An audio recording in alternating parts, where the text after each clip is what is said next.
Good afternoon, everybody. Welcome back to the Hot Mic Podcast. The Hot Mic Podcast is where divergent points of view debate and discuss hot topics. I'm Nate the Barbarian, and I'm not alone. We got we got some familiar but haven't seen in a while faces. Iranetta Wright is back. How you doing, Iranetta? Good to see you. Hold I'm on. doing great. I'm doing great. How are you? Great. And TNT is with us. How you doing, TNT? Can she hear us? T Nicole? Hey, hello. How you doing? Good to see you. And we got Phil Heimlich, aka Sexy Phil. Yeah, for better or for worse. And one thing that impressed me about the show, it's not only politically uplifting, but it's culturally uplifting. Because my friend Kevin here noticed that some of my movie and music references were somewhat dated, shall we say. I mean, not that long ago, 60s, 70s, that kind of thing. He wasn't the only one that noticed. Oh, really? Others? Oh, then I thank all of you for that. Yeah, we all noticed. And I thank all of you. And he made a few suggestions. Basically, kind of, I need to get out there more. You know what I mean? Kind of see what's going on in the world. That would be a good thing. It's never too late. Speaking of which, Kevin, how you doing? Kevin Aldridge, the voice of reason. Good to see you, Happy sir. Friday, everybody. Good Friday. to have a full crew today, man. I'm feeling good about this. Yes, it's good to have women, grown women on the panel because I'm tired of dealing with you men and your backwards thinking.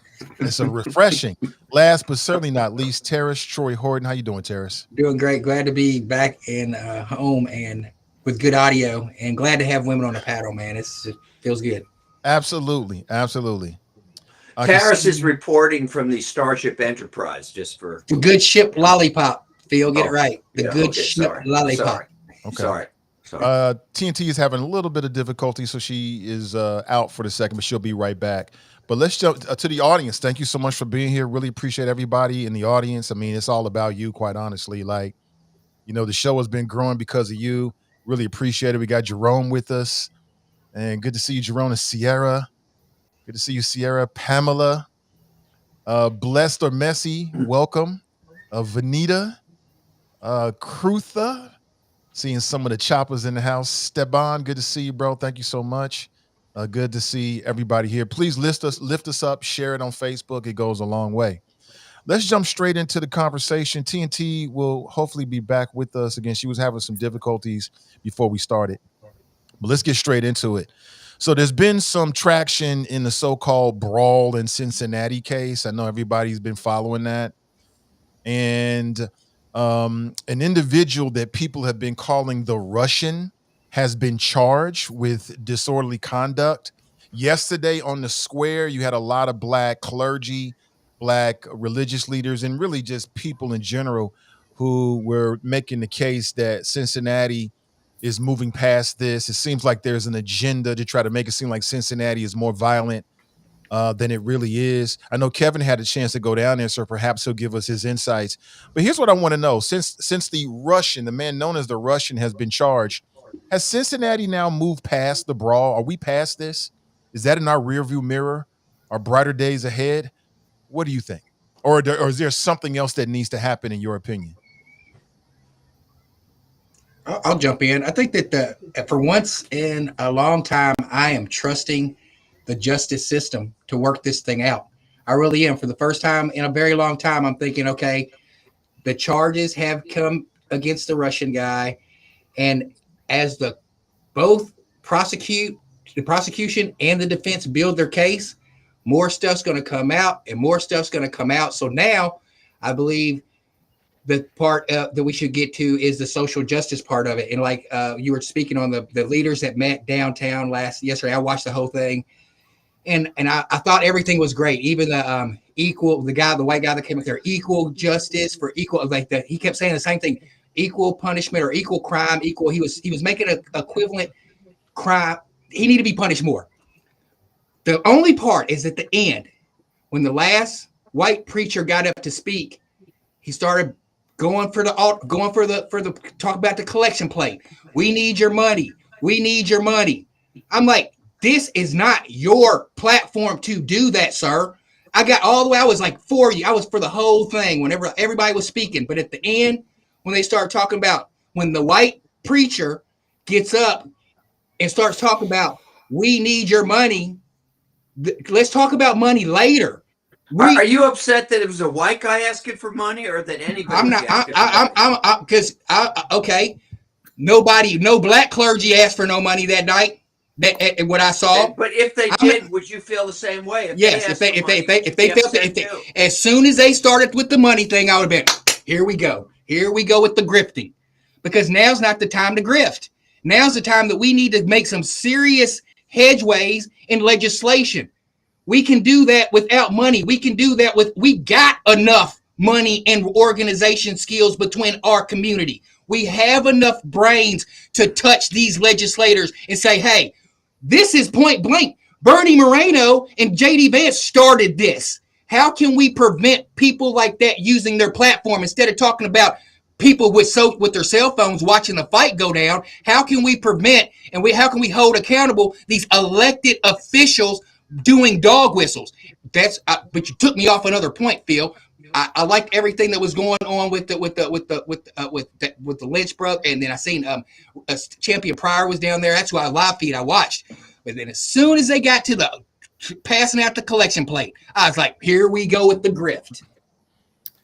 Well, did you contribute at least?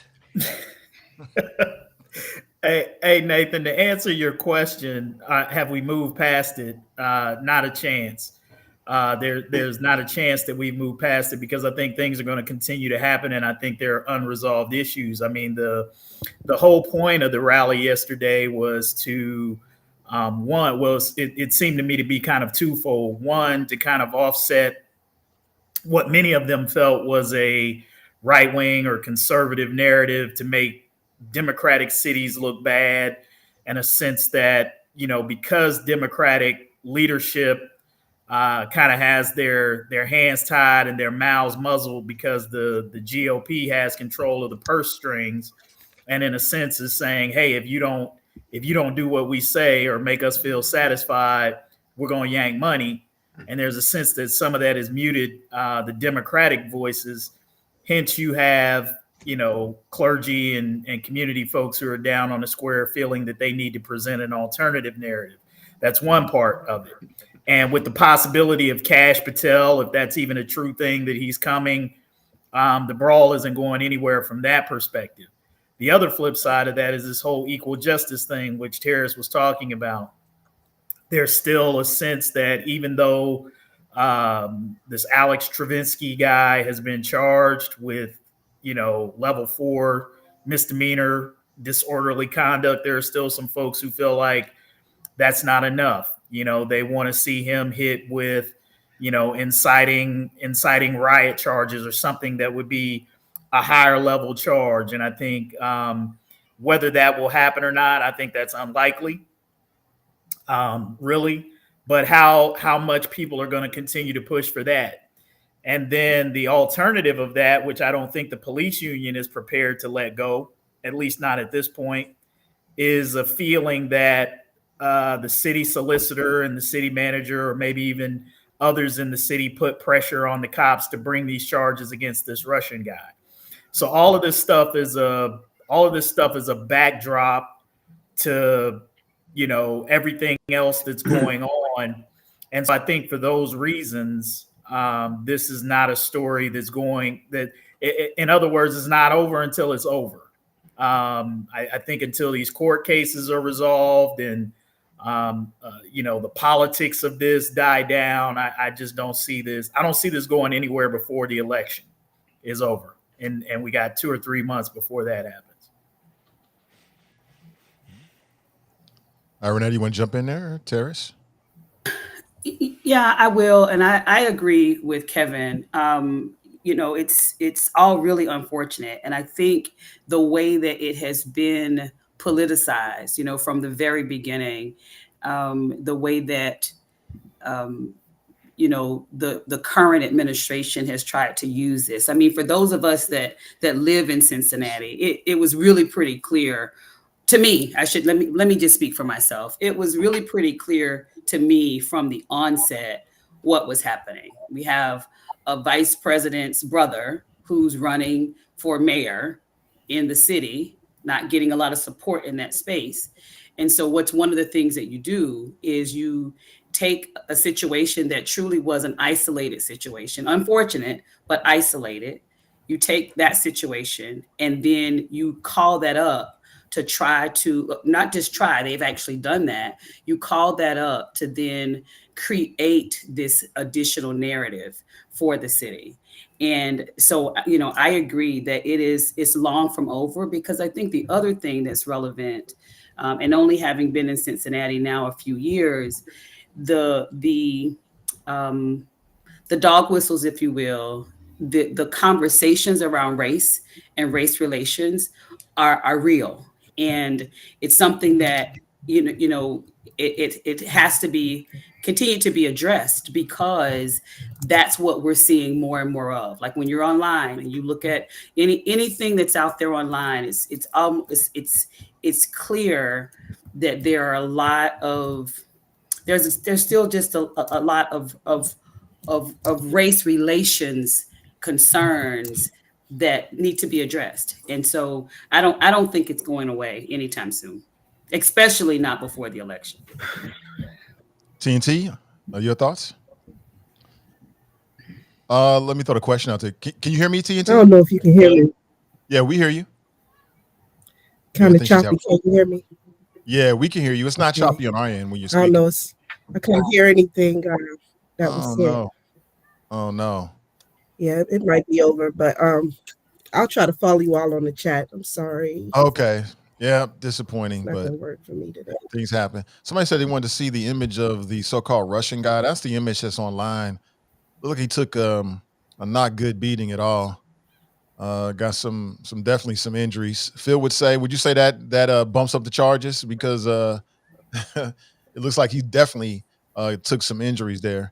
Oh yeah, I mean as I said, he was the guy they're charged with felonious assault, and I mentioned that basically involves causing or attempting to cause serious physical harm, but there is a lesser offense of aggravated assault. It's confusing because in Ohio, aggravated assault is a lesser, whereas when you use it around the country, it means more serious. But basically, that the defense can say he was under extreme emotional, the people who hurt him and were under extreme emotional distress, and that might bump it down somewhat. I think I should say a couple things. First of all, we don't have to talk about it now, but I did do a little research on that whole Steve Raleigh matter, and I'm happy to talk about that at some point. But one of the things that I thought came up from the conference, that press conference or comments by Damon Lynch or others, I believe was saying that this guy, the Russian guy, should have been charged with a more serious crime. Wasn't that one of the themes that was sort of been batted around? Yeah. Am I right? Well, Yes. I think I said from the beginning, and I noticed that my former colleague, Mark Pietmeyer, was quoted this in the Inquirer as the same thing, that that guy did not commit an assault under Ohio law. And I think I said, if he's going to be charged with anything, it would be disorderly conduct, which he was. Now, was that done because, and again, I think you can make a case for disorderly conduct, whether they did that because of some pressure, some political pressure that was put on the police by whoever, the city manager, who heard from various constituencies. I don't know. I mean, it's a legitimate charge, but I'm not sure if that was something the cops would have otherwise charged. Yeah. I also should say one other thing. This issue about the image of Cincinnati, as far as, these politicians are using this to kind of get that drumbeat going about inner cities. And I agree that there's no question Marino and J.D. Vance were using that for their own political purposes. However, I would say that there have been 87 homicides in Cincinnati so far this year. 72 violent incidents alone in downtown, which is a 36% increase. Over the Rhine has had 78 violent incidents this year, and we've still got 5 months to go. So, you can say, well, they're better now than they have been before, or they're worse. I don't know. It just seems to me that's an awful lot of killings, an awful lot of violent incidents. Yeah. I'm with you on that. I think one is too many, especially if you're connected to the victim. but I also think that there's two. It's a nuanced way of looking at it. Like, do I think that Cincinnati is a safe place to live? Yeah. Do I think you're safe anywhere in America? No. I mean, something can happen to you anytime, any place. There are people who have been shot and killed in grocery stores. There have been people who've been shot and killed, walking to their home. There have been people who've been shot and killed on military bases. It just happened. So, I mean, I think we all are aware as adults that something can happen to you. You can be a victim of crime, but then you start to get into statistics and probability and start looking at Cincinnati compared to other places like Memphis or Chicago or comparable cities. And I still think that, it was politicized. I think the people who live in Cincinnati, who have invested in Cincinnati, should stand up for Cincinnati and speak their piece and tell their story because, we still got to live here. And, none of us who live here, work here, our children are here, none of us benefit from a national image that Cincinnati is unsafe. On top of the fact that I'm looking at what's happening in DC and I'm wondering, is that going to happen in Cincinnati where you have a federal takeover and, you've got troops with weapons on the street, which I No, think it won't is happen because overkill. we're a red state. Yeah, but we're a blue city. Yeah, in We're my blue. in my opinion, AFTAB Piraval is probably the only thing saving Cincinnati from that happening because they're doing this litmus test that they're doing in Washington D.C. And it's not, but Washington D.C. crime and Cincinnati crime there's no way to compare about it when you talk about statistics. The statistics can be skewed depending on who's presenting the data, depending on the police officers. Like, oh, don't write that as down as this offense. Let's write it down as this offense. So we got to take some of that data out of the picture. What we had to look at, in my opinion, is reality. Reality is Donald Trump has invoked the National Guard, which he wanted to do before January 6th. What he was blocked from doing is exactly what he wanted to do for January 6th. So in my opinion, it's a little bit of flex saying, oh, come on. Come on. Let me finish. And then he's flexing a little bit about this is what I wanted to do before January 6th. So this is what I want to do. And if you hear the chatter from Black people in Washington, D.C., everybody that I've seen Black is saying, oh, yeah, thank you. We like being able to go and walk these streets without having these young guys trying to jack us. Only people we see protesting are older white women out there in the protest line in Washington, D.C. Did you say that Trump tried to prevent January 6th? When Trump tried to get the National Guard, he tried to call the National Guard in before January 6th, and then Nancy Pelosi. We've already been over this 1,000 times, Phil. Let's not go down there. Let's not go back down there. Let's not go down there again. Okay, my thought. Let me plan. AFTAB Piraval. That has nothing to do with what we're talking. So let's just kill that noise right now. AFTAB Piraval is the only thing saving Cincinnati from not having that thing go on, because if there was a different mayor right now, they would take this one isolated incident and they would blow it up, and then Cincinnati would have National Guard in there right now. That's my thought. They've already blown it up, Tarris. I mean, maybe not to the level of bringing in the National Guard or putting troops on the streets of Cincinnati. But make no mistake, there are people here who are concerned about that and concerned about things being politicized to the point where that happens. Here's what I would say, and this is what we got to recognize, is that we can hold a lot of truths at the same time, right? So to Phil's point, 87 homicides or whatever number he said is entirely too many. I don't care what they have in another city or someplace else. We don't live in another city. We live in Cincinnati, or we live in greater Cincinnati. So that matters here. Yes, statistics have their place in terms of, well, maybe it's not as dangerous as some other place, but the reality is people don't live some other place. They live in Cincinnati. And if 87 homicides seem like too much for people who live here, then it's too much. To Tarris's point, kind of the reality about crime is it's very subjective from one's perspective. If my car has been broken into a couple of times, then Cincinnati's not safe, right? If my car has never been broken into and I haven't experienced crime, then it's going to seem relatively safe to me. So I think part of what we have to do is to be able to listen to people and business owners who live in some of these high crime neighborhoods, and not just automatically say that those folks are imagining things because we don't like what they have to say. the people who live in these neighborhoods each and every day. I don't live in Over the Rhine. I don't live in downtown. I work downtown. And my experience of working downtown is that it's relatively safe. But I'm not on the streets of downtown after like 10 p.m. most of the time. I'm not downtown 24/7 like people who live here or people who do business in Over the Rhine or live in Over the Rhine. So I think, one, you've got to be able to listen to the folks who live there and not discount what they're saying, because you may not like what it is that they're saying, because they're the ones who are closest to the ground.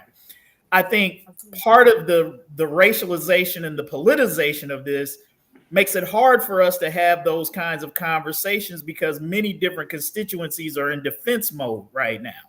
What I think the city needs to be able to do is to say, hey, look, we are trying to make Cincinnati as safe as possible.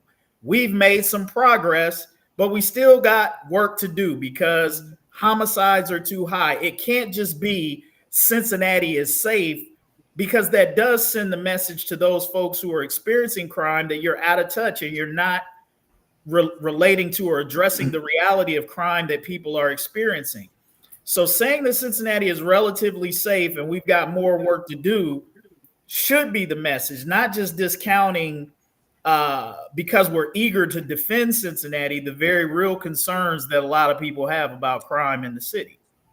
And if I could just also add that several things can be true at one time, right? And in this scenario, several things are true at once. And maybe, as a Black female, I experience it differently. But when I look at the way that our administration put that issue on Front Street so that everybody is looking at that, that's an issue.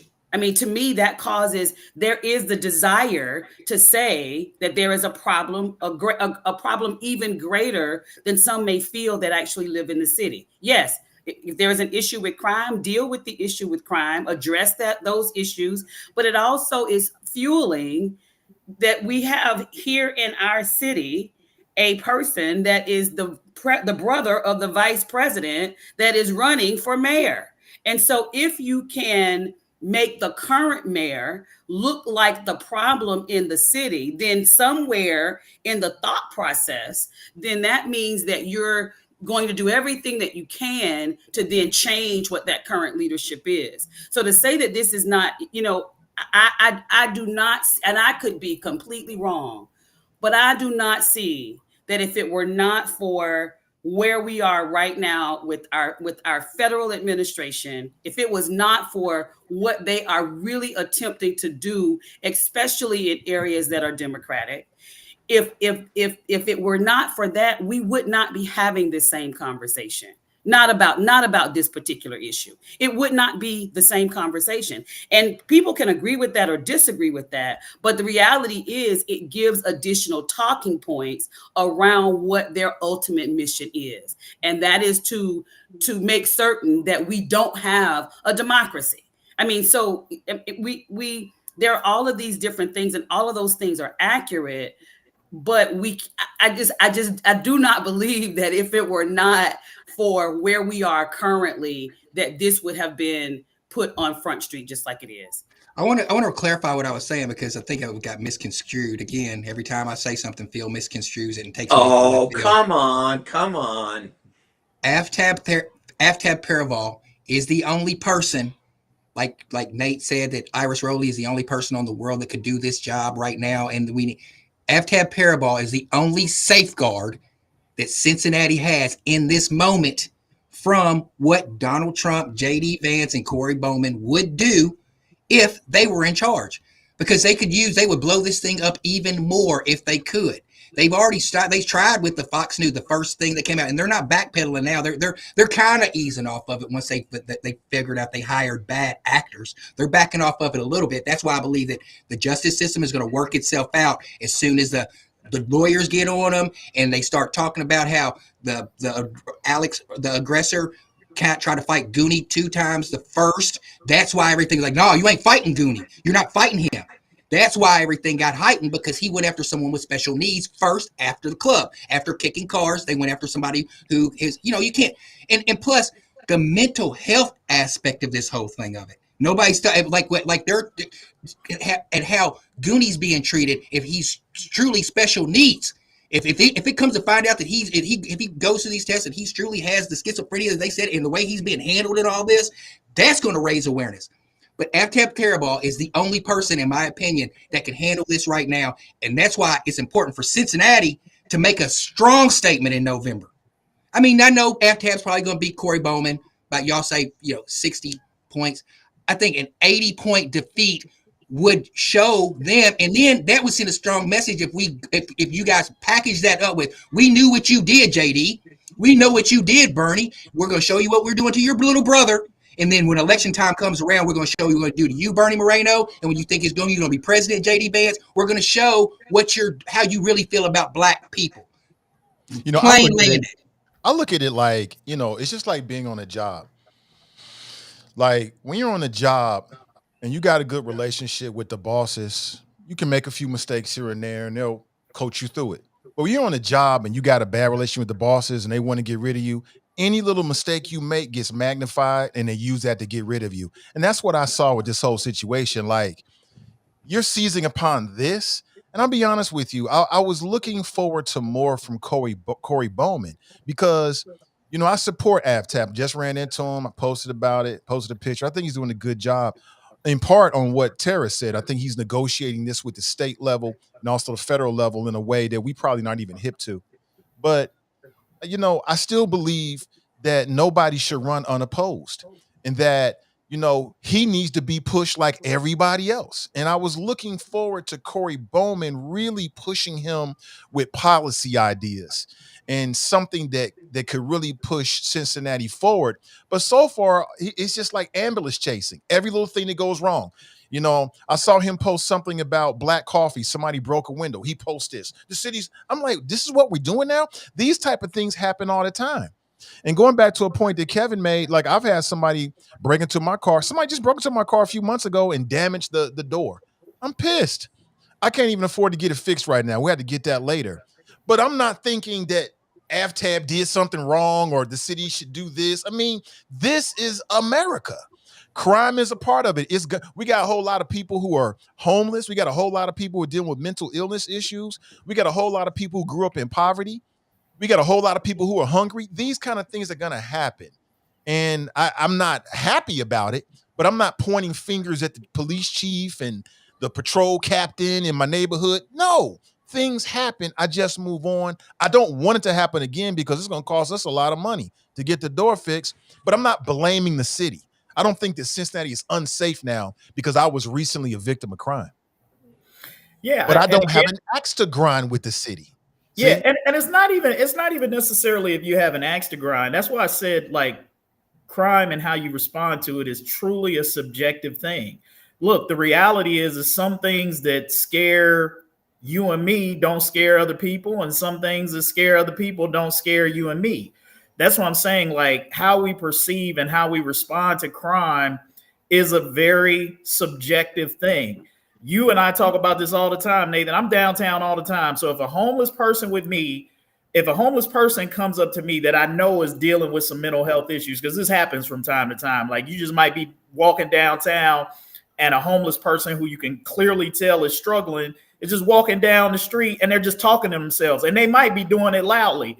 Now, for me, I see this all the time when I'm downtown. So it doesn't faze me. Like, I'm not worried about this person coming and doing something to me. But for somebody who's not in that environment, I could imagine that would probably scare the hell out of somebody who maybe lives out in the suburbs and who doesn't deal with that. And you just got somebody walking down the street talking loud and out of their mind.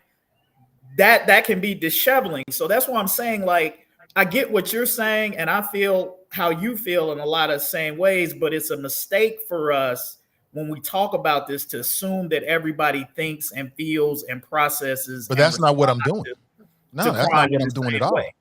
But you know, and then you said something, Kevin, that I've heard AvTab and city leadership say. I've heard them say that statistically speaking, generally speaking, crime is down, but we still have some work to do. So they said the thing that everybody says they should say, but they don't even get credit for it. It's like it's an unwinnable situation when something like this happens. It's Well, unwinnable. I think it's not that they don't get credit for it. I think from what I hear from the critics is you've been saying that, and we haven't seen any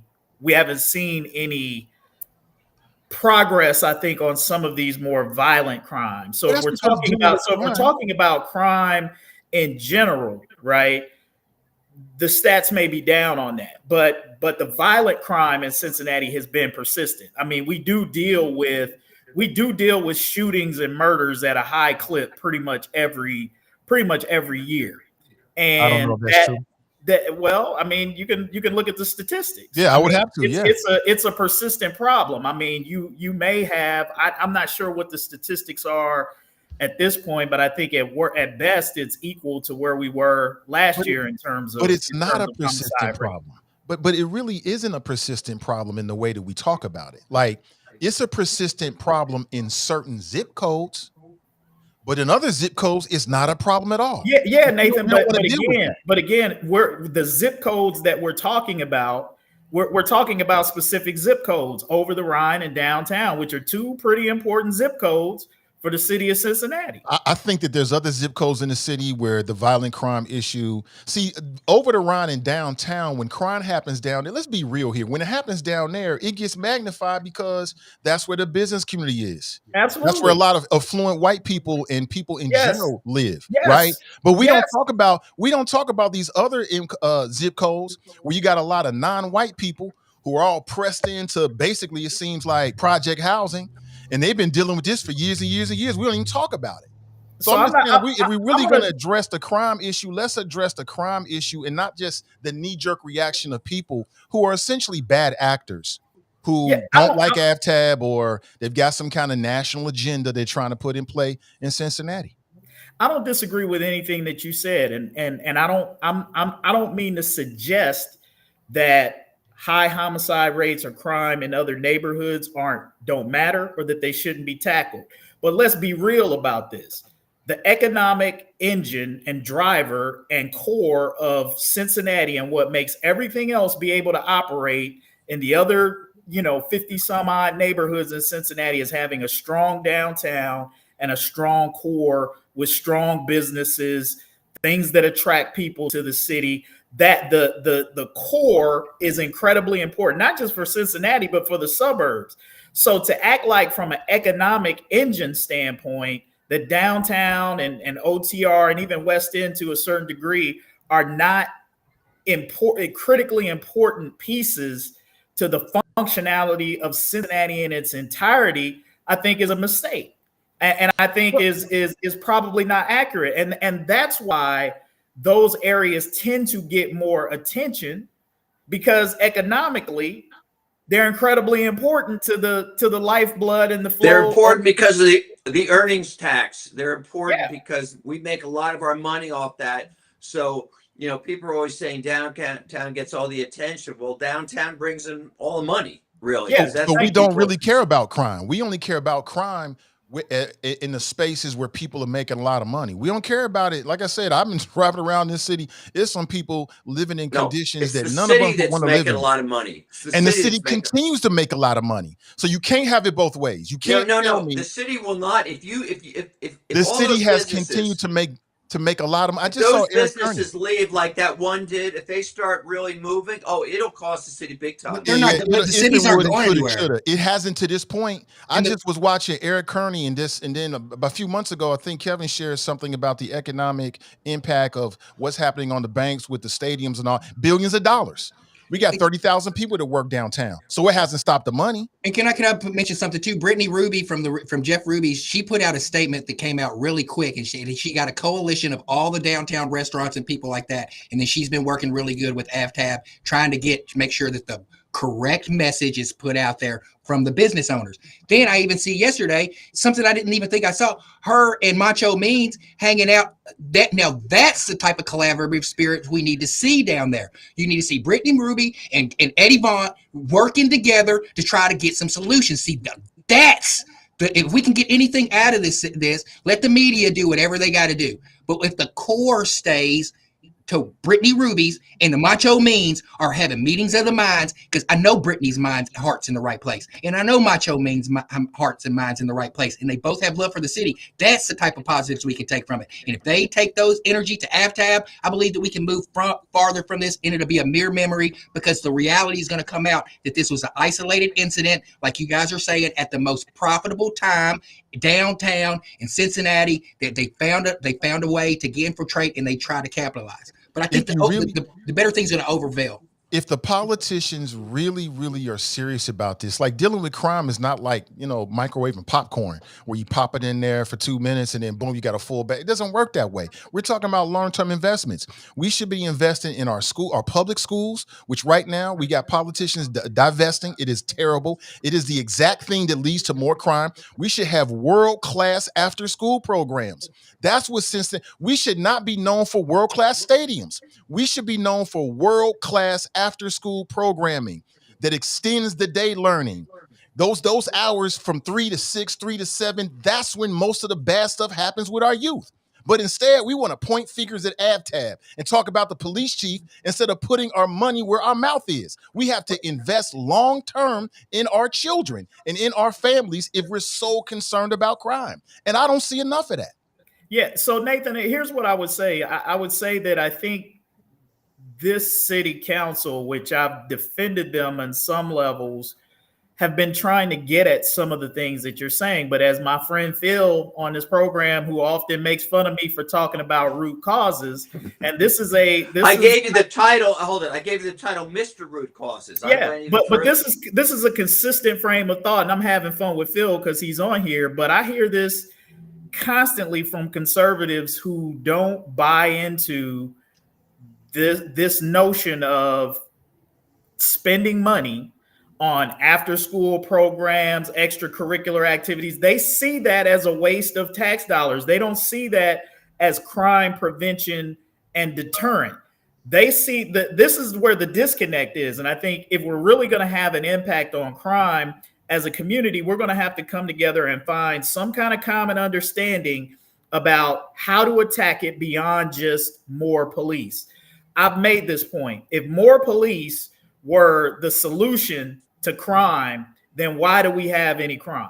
Because we've been investing in police for so long. If more police was such a deterrent to crime, then why do we continue to have so many shootings, so many homicides, so many of these other things if police are the silver bullet? It's because they're not. What police are people who oftentimes, more often than preventive, they're reactionary. They show up after something has already happened. They arrest the bad guys and they send them to jail. That does nothing to stop the crime from happening in the beginning, which is the types of things that you're talking about. Investing in education, getting to people before they turn to crime, helping to make sure that the economy is robust so that people can get jobs where they make enough money that they don't have to steal, right? These are the types of front-end things that the police cannot do. And we wind up asking police to do things or expecting them to do things that they're not equipped or really that they should even be doing. Like what? Because their role is exactly what I described to you. Like what? What do we ask police to do that's not their role? I heard this argument 1,000 times. Well, I think like in a lot of cases, like we're expecting police to sort of have, kind of like a social worker aspect, or that's part of the job. Or hey, let's have police keep our kids in a curfew center until their parents get home. That's part of the job. Just like showing up to baseball games. That's part of the job. And again, this is where the philosophical differences come in. You say that's part of the job. It's absolutely part of the job. would say. I wonder what other people in the community would say. But I'm asking you, Kevin, are you telling me, so from time to time, I've gone to these things in the city of Cincinnati, where it's like the police and they do these community baseball games. I've been there with the police chief, the former police chief, and police officers in uniform, and they're playing baseball. To me, that's part of the job. Do you think that's part of the job? I'm sorry, playing baseball with Yeah, part of yeah. this? I've Really? been to these events. Here's what I think. That's interesting. Yeah, yeah. It's like community I didn't events. see that It's in like the community law events enforcement where. manuals, or I wasn't aware of that. Playing baseball. That's what Oh they yeah, said at supposed to community do. events, I've seen police Yeah. officers Well, there, and it's a did great you ever time. think you're talking about playing baseball when they're like being paid for it? I don't know if they're being paid or not, but I've seen the police sheriff in uniform. I've seen officers not in uniform. They're out there. They're interacting with members of the community right over in Avondale. I've seen it. That's a part of the job. Wait, no, if they want to volunteer on their own, but if you're talking about I hate to use this term, midnight basketball thing, where we're going to pay cops to kind of go to recreation centers and shoot hoops or something, hey, I think that is a waste of resources. They're not hired. People don't join the police department to coach a basketball team. They absolutely join the police department. Crime. That is why. And by the way, every time, and there was an Inquirer today, I think it was today or yesterday, had some editorial by I forget who, and a couple, and they were saying, "Oh, come on, we need our cops to start going out and playing ball with the kids or something." Absolutely. Hey, listen. Every time you have a cop, if we're paying them to play volleyball, basketball, whatever the heck they're doing they're not on the street. Okay, and I would much rather leave the recreation stuff to the recreation department and leave the They police can't be on the streets. First of all, let me just say, They can't be on the streets. I don't think any of us know the answer to this question conclusively, and if somebody does, I apologize. But the first thing I would venture to offer is none of us know if the police officers are doing this on paid time when they should be patrolling the streets.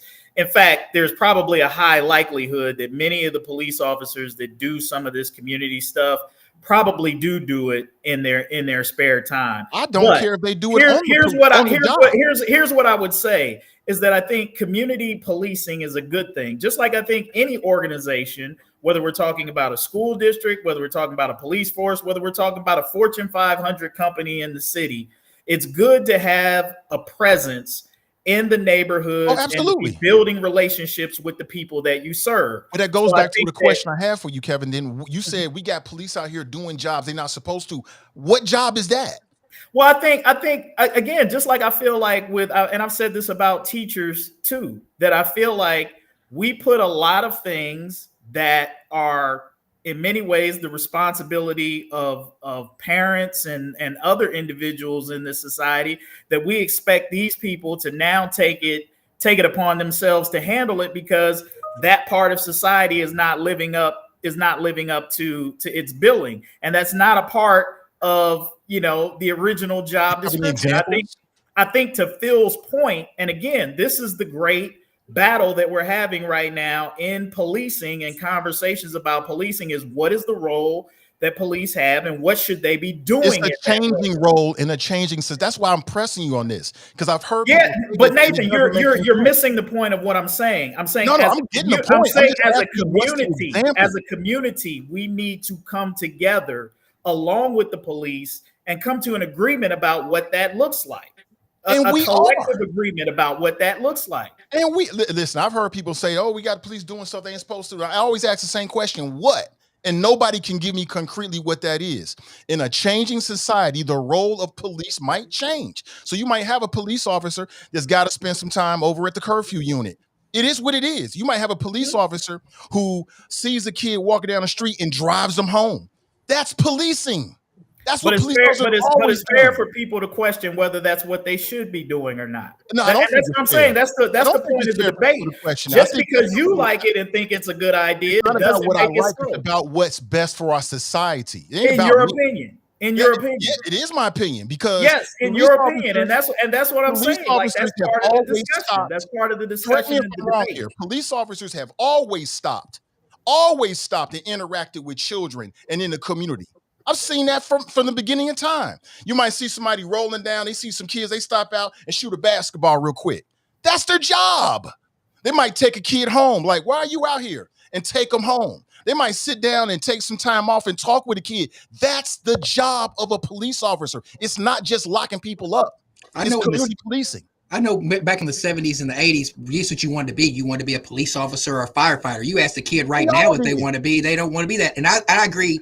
And if you take this perspective, the money that they spend down at policing Washington Park and Finley Market, they pay the extra police. I know what 3CDC pays them. I don't know how much it is. Let's just throw a ballpark number out there. Let's say $1 million they pay. Those are off-duty cops being paid, but is it off-duty? Okay, if let's say if we could do some after school programming as they're just like you say, they're patrolling around for safety, so people feel safe when they're walking because they got the police presence. What if we took that money we allocated into something like a pilot program like after school program or something like a basketball league? Because it doesn't take $1 million to do that. It probably takes about $10,000 to do that. So if we start putting implementing those systems in certain neighborhoods and really finding some people who care about it instead of just people who don't, I think that could probably work instead of like over policing an area.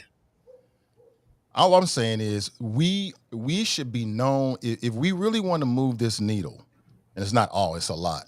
If you want to move the needle, we got to change what we're known for. We got 2 world-class stadiums down there. We should be known for world-class after-school programs, world-class recreation centers. We have to invest back into these communities and these families, the moms and dads and the children, if we want to see long-term outcomes. It's not just about, people don't commit crimes because they got something to lose. It's people don't commit crimes because they got something to live for. They're on their way somewhere and they don't want anything to get them off that path. And that takes investment. And I just don't see enough of it. I see this lock them up and throw away the key mentality. We tried that. It was called 3 strikes. All it did was put a lot of money in the hands of the people who get paid when people are locked up. And destroyed Black communities, took fathers and mothers out of the home, and it didn't do anything for crime whatsoever. We tried that. In Baltimore right now, they are trying something different, and they're seeing huge differences in their crime. And what are they trying? Everything I just said. They're investing in after-school programs, recreation centers. They're putting the money back into the people.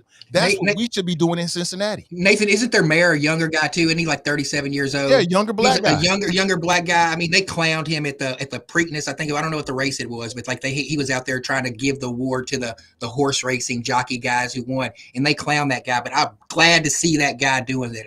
I didn't want to make a precursor, but young Black mayor making a difference. That's what I'm saying. We gotta stop the 60-year-olds, man. We got to give it up.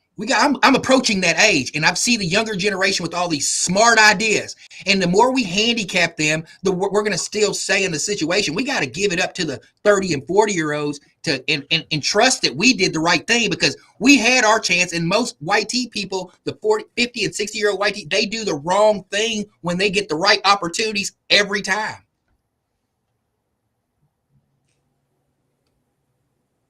Phil don't like this. I just read that I think it was North Avondale. They're investing in their after school programs. Bravo. That's what we need to do. And the investment is in too many cases in the after school programs, we're not paying these people enough to get the right kind of people we need in there to work with our babies. These programs work. They move the needle.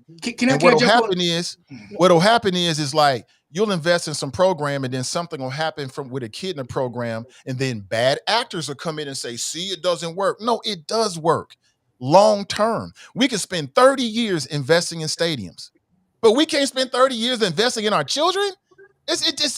What are we doing here? What are we doing? I'd be interested to hear Irenetta's perspective on this. I have so many perspectives right now. I don't think we have enough time this afternoon to hear all of my perspectives. So, I think about one of the best sheriffs that I've ever known. One of the things that was popular for him in the city where I'm from Jacksonville, Florida. And what made him so good was that he supported his officers as a way of building relationships, as a way of getting to know communities, as a way of even empowerment and pouring into to to children, he supported the officers being visible within the communities. So they did a lot of footwork within the communities. Substations were removed from, at that time, where it was one location where, you know, all of the officers were. They put substations in communities so that individuals knew that there was space for them to go out to. If they had concerns, they had people within their communities that could address those.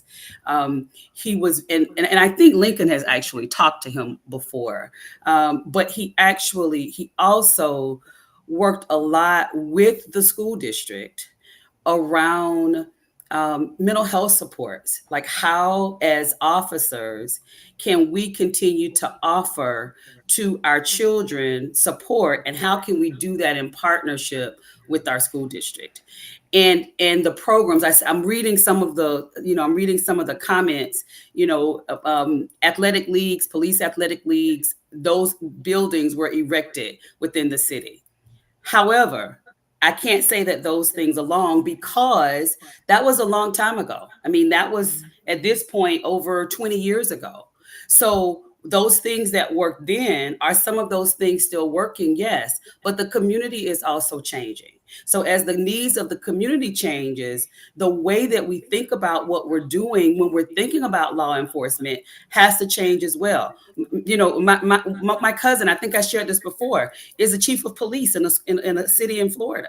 And even in his conversations, and as we're talking about what we're doing, we're talking about, we don't like it. And so maybe some people don't like it, but I do have to agree that there are root causes that are greater than some of the conversations that we're having. And I think we all know that any statistics that you look at, while it may be good to have additional officers, just merely hiring additional officers without, if there's additional training that goes with that, if there's additional support around what you're talking about in mental health, all of those things, it changes the conversation. Think about it this way.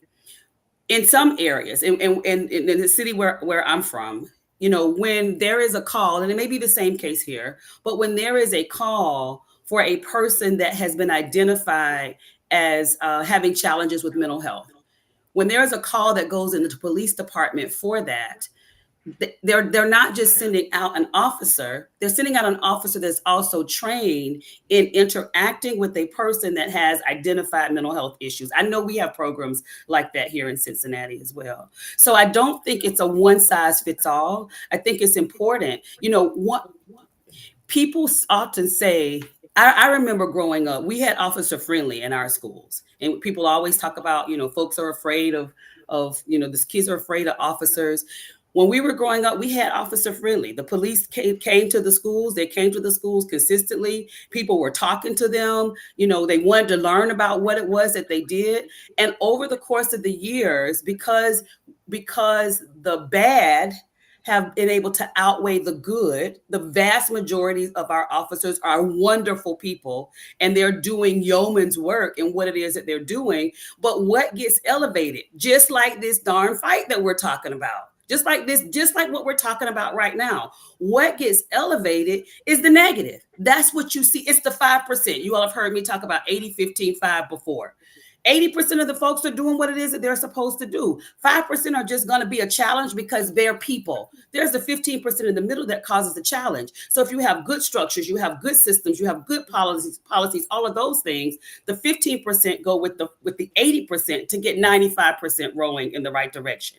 If those things are broken, 15 go with 5, and even beyond that to make your life hellacious.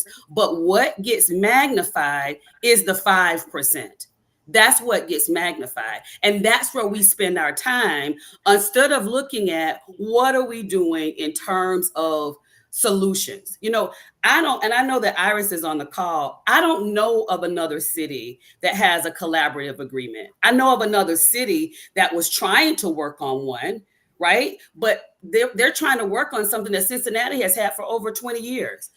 An opportunity to say, this is what we're looking for. This is how we're looking for it to be. This is what we're working toward. And this is how we're trying to do that transparently. And even that has to be reviewed because things change. processes change, people change, situations change. And as we continue to have an increase in housing insecurity, an increase in food insecurity, a decrease in affordable housing, an increase in joblessness, things change. We see it across the board. So what do we do to go back to the root causes of those things and how we're working through it? And I could go down the same checklist when I start talking about school systems. Yes, I agree with Kevin. I do. I agree with Kevin. As a 30+ year educator, educators are expected to do now abundantly more for more people is what I mean. There have always been kids in need in school. There's always been homelessness. There's always been food insecurity. Those things are not new. The difference now is that has become almost across the board, that has become the rule versus the exception.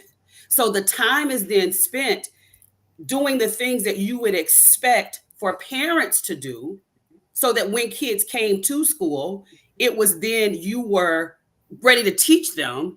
And in so many instances, because of how dynamics have changed, schools are doing more and more and more. I work with schools all over the country. I'm not telling you what I think. I'm reading your face, Nathan. I'm not telling you what I think. I'm telling you what I know, what I've seen, and what is the case. When I went to school, regardless, when your kids went to school, your parents taught you before you, or whoever you live with at that time, whether you live with your mom, your dad, your grandparent, whoever you live with, they told you go to school and do the right thing. Go to school and listen to the teacher. They made certain that you had food, lunch before you went to school. Your clothes were clean. Your clothes were washed at home. Now we have schools that they're not only responsible for all of the diverse needs of the children, but they are making certain that the kids have glasses, and they're making certain that the students, they have three meals a day, or even when they go home on the weekends, they have additional food that they're taking home with them. Why are we doing that? Because things have changed, and it is a need that we now have, but it wasn't that way when I started teaching 33 years ago, not for the vast majority. There have always been individuals that were in that scenario, but now it's become the majority, and it's become an expectation, and it's continuing to become an expectation in a society where public education is being defunded. So I'm going to stop there, because I can talk about this for a really, really long time, because it's been my life's work. And thinking about what that looks like, it's a lot. It's a lot just collectively. You're muted, Nathan. How that happened? You hear me now? Good. Yes. Yeah, I mean, I think your expertise obviously exceeds mine in the public school scenario. But we weren't talking about educators. That was just something that Kevin slipped in. We were talking about the role of police. And as I said, I mean, there's always been police officers that, while on the beat, would stop out and shoot a jumper, or kick the soccer ball, or throw a baseball. That's called relationships. And that's part of what a police officer's job is building relationships, because that can combat and deal with crime. Hell, that you might even get a tip on a crime if people feel like they can trust an officer. So, but I definitely hear what you're saying. And I think that the role of educators are far too underfunded. They don't get paid enough. They got a lot being dumped on them because of the pressures that is happening back in the household. And it's just the way we are. If I could just add this. So the juxtaposition was made to educators because of the conversation around what the true job is of officers. Right. If you ask the average person, what is the officer's role? I'm talking about the average person, not a person that's necessarily engaged, not a person that's in the fight and in the struggle and trying to change conditions for people, not someone that's been doing that work for a long time, just the average person in any city. If you ask them what is the role of the officer, they will say to you, law and order. The average person. I would not say that there are any of us on this call that are average. The people that pay attention to the work that you're doing right now, the comments tell you they are not average. They are engaged. They are involved in what's happening. So are they the right people to ask the question then? But what I'm Well, saying if they don't know anything, But I'm they not have Nathan, any you have to. experience. I'm not. Let me finish though. Yeah. We had this whole conversation about cutting one another off, right? Yeah, And yeah, I'm following the absolutely. Let's rules get into here. it. So if we asked anyone, an average person, so whether or not they're the right person or not is not the question. It is the question. It's your question. It's not the question. It's the question. It is not the question. It is the absolutely It is the not question. based on what you say is the question. But I disagree with you in terms of they're the right person because based upon what you say is the right question. No, because neither one of us are experts on law enforcement. You're talking about the average person. The average person. But if you ask the average person who the vice president was, they probably couldn't tell you. So the average citizen, is that the right person to ask? We know what. Let me finish my statement. Sure. We know what officers are. If you ask the average person what the role of an officer is, they would say law and order. They would say based upon what? It's the role of the research it. They would say it's the role of the officer. Well, point me in the right direction. Where do I find this research? I'll actually send you some links that you can review. Okay. They will say that it's the role. But why don't we ask Iris Rowley? Wait a minute. Can I interject a point, which was what my overarching, like you guys are encapsulating what my point is, and this is why I try to bring in. This is why I try to bring in what I'm hearing, the other perspectives, and what people are saying. And this is the problem that I think we have in general. Is who are the right people to, like Nathan, your point of view is very arrogant in terms of who are the right people to be having like that's the kind of elitist sort of liberal mindset that pisses a lot of people off, to be quite frank. The reality is that the average people that Iranetta are talking about are the people who you wind up wrestling with when you're trying to get these types of things initiated and who can derail it. When you're figuring out like why politically we can't get some of these things done, is because we want to dismiss and not listen to or think that the opinions of people who are not as high-minded as we think we aren't valid to the conversation.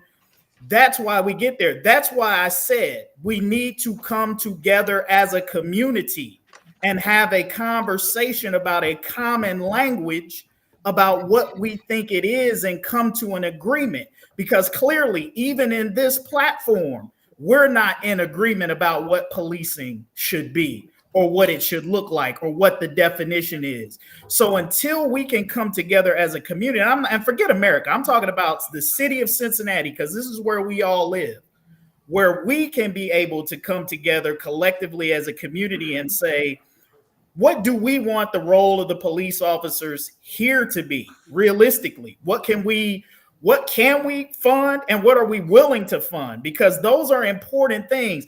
It don't matter what fairy tale land you live in or what make-believe situation you think ought to exist. We got to deal with reality, right? We got to deal with the reality of what we're dealing with on the ground. And I think sometimes we get so high-minded and in the clouds that you forget that there are you leaving a whole lot of people on the ground. So what's high-minded? So let's go back here. So for instance, none of us are an expert when it comes to policing and community relations, right? We all just give an opinion. So your opinion on this topic is no more qualified than I think we can all agree on that. So let's rewind what we were saying here. So I stand by what I said. Police officers engaging in the community is a part of the job of law and order. Can I ask you a question about that, Nathan? Can I finish my thought? Let me finish my thought. Yeah, but I want to ask you a question about what you just said. But let me finish my thought. You can ask me a question. Okay. So I want to make sure we reset it, because what happens with Kevin a lot is he tries to throw these words out there and he tries to change the conversation to something completely different. We all know it's law and order. I've been saying the same thing throughout my commentary. Let me finish. We all know it's law and order, but what does that entail? What I'm saying is that also entails community policing. That means you might go to a baseball game. That means you might get outside your cruiser. Yeah, that's not community policing. And shoot a jump shot and shoot basketball. That's not community policing. That means that you might take a kid home at night and take them home and drop them off at their mom's house. That's all not a community part of policing. So that's not a liberal thing. That's Yeah, not it a is. thick, Yeah, it is that's a not an liberal thing. arrogant thing. That's a common No, sense it's a thing. liberal thing, and you're misstating what community policing is. So you're an expert on community policing? Well, let's put it this way. I sure did a lot of work on it. Was on city council. So Yeah, the I mean, answer I'm is not. no. I don't So hold the answer myself is out, no. but You're we not. had all kinds of legislation specifically about community policing, and my staff researched it around the country. So I don't say I'm So the you're not an most expert. learned, but I have had quite a bit of So you're experience. not with an it, expert. yes. So we're all just giving our opinions from our perspective. So it's not But a Nate, liberal thing. But I want to ask you a question. Do I It's a get to ask you a concerned question? citizen thing. That's Do what I it is. get So to don't ask you try a to twist question, it into Nathan? something else. I ain't going for it. Let's Can I make ask you a sure question, if you're Nathan? gonna reiterate what I'm saying, make sure you get it right. Make sure Can you I get it ask you a right. question? Sure. Okay.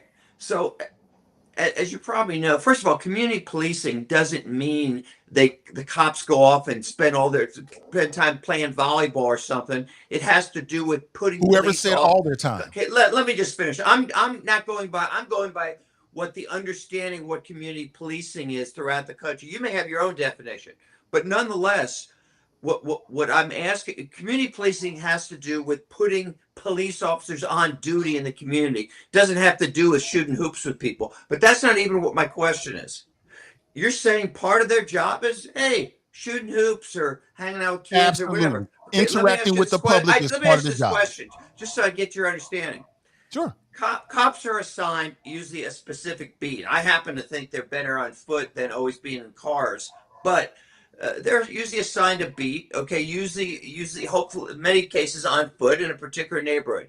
Now, just to be clear, if you have some officers that are assigned to, I don't know, over the run, that's their assignment. Okay, to patrol, whether on foot or on car, and they notice that hey, there's a bunch of kids playing basketball there, and those cops get out and they play, say, for 2 or 3 hours. Okay, they play 2 or 3 hours. Now, They of play course, for they're not on the 15 minutes, streets. Now, Phil. are you saying that's what they ought to do? I'm saying that if they get out their cruiser and they shoot some hoops with some kids for 10 minutes, that's a good 10 police minutes. officer. Okay, what about 2 hours?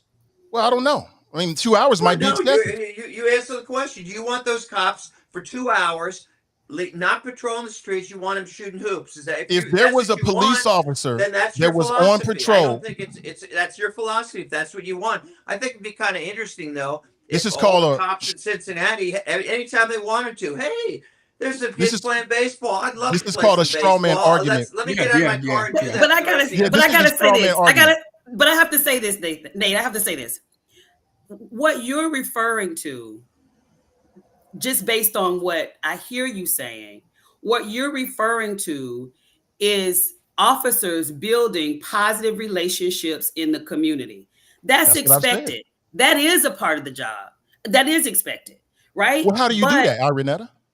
Well, I think all of the things that you said are important to doing that. However, but that's not what I said before. You were too busy listening to what you were saying to hear what I was saying. I agree with you. As a matter of fact, the example that I gave you was an example just of that.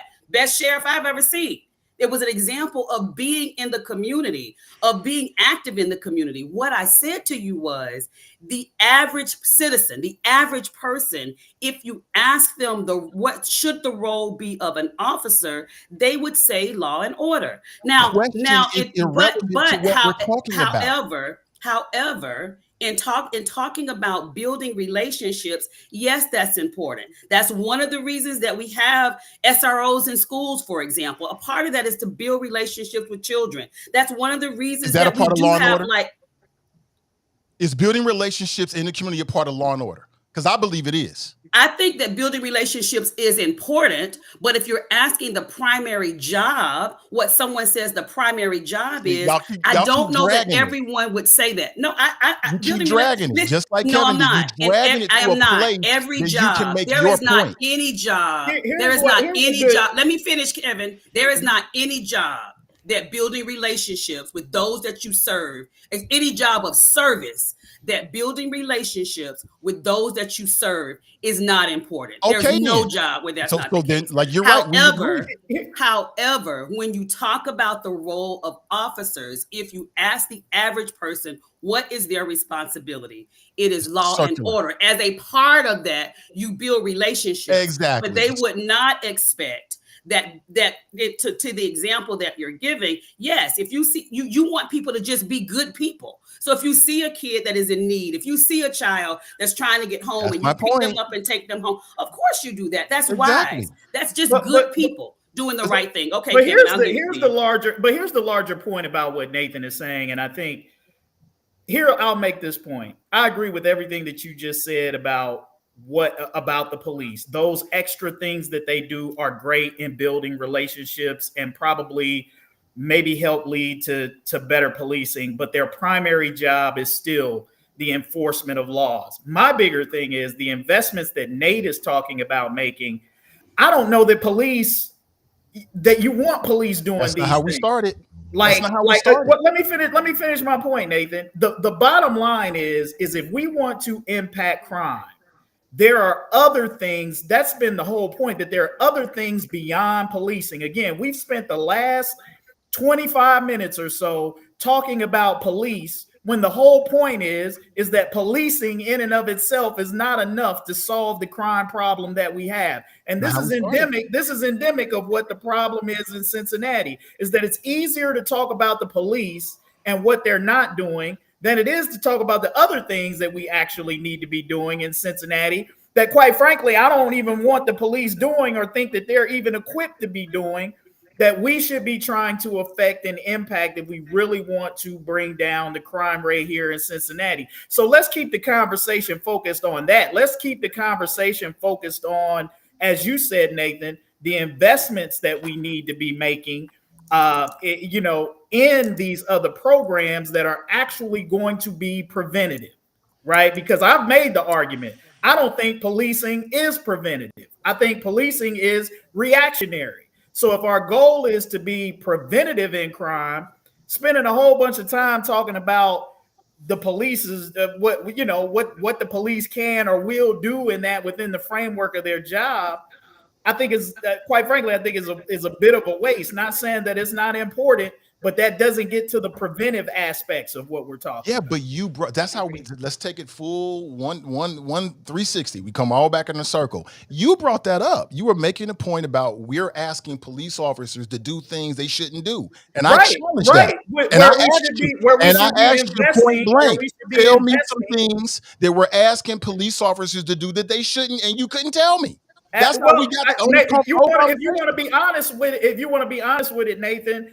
Again, it's expecting police to go out and do extra things that are beyond patrolling the streets and making sure that people are safe. Well, you just talked about it. You just talked about it. Hooping with the kids, hanging out at the rec center, doing all of these other things.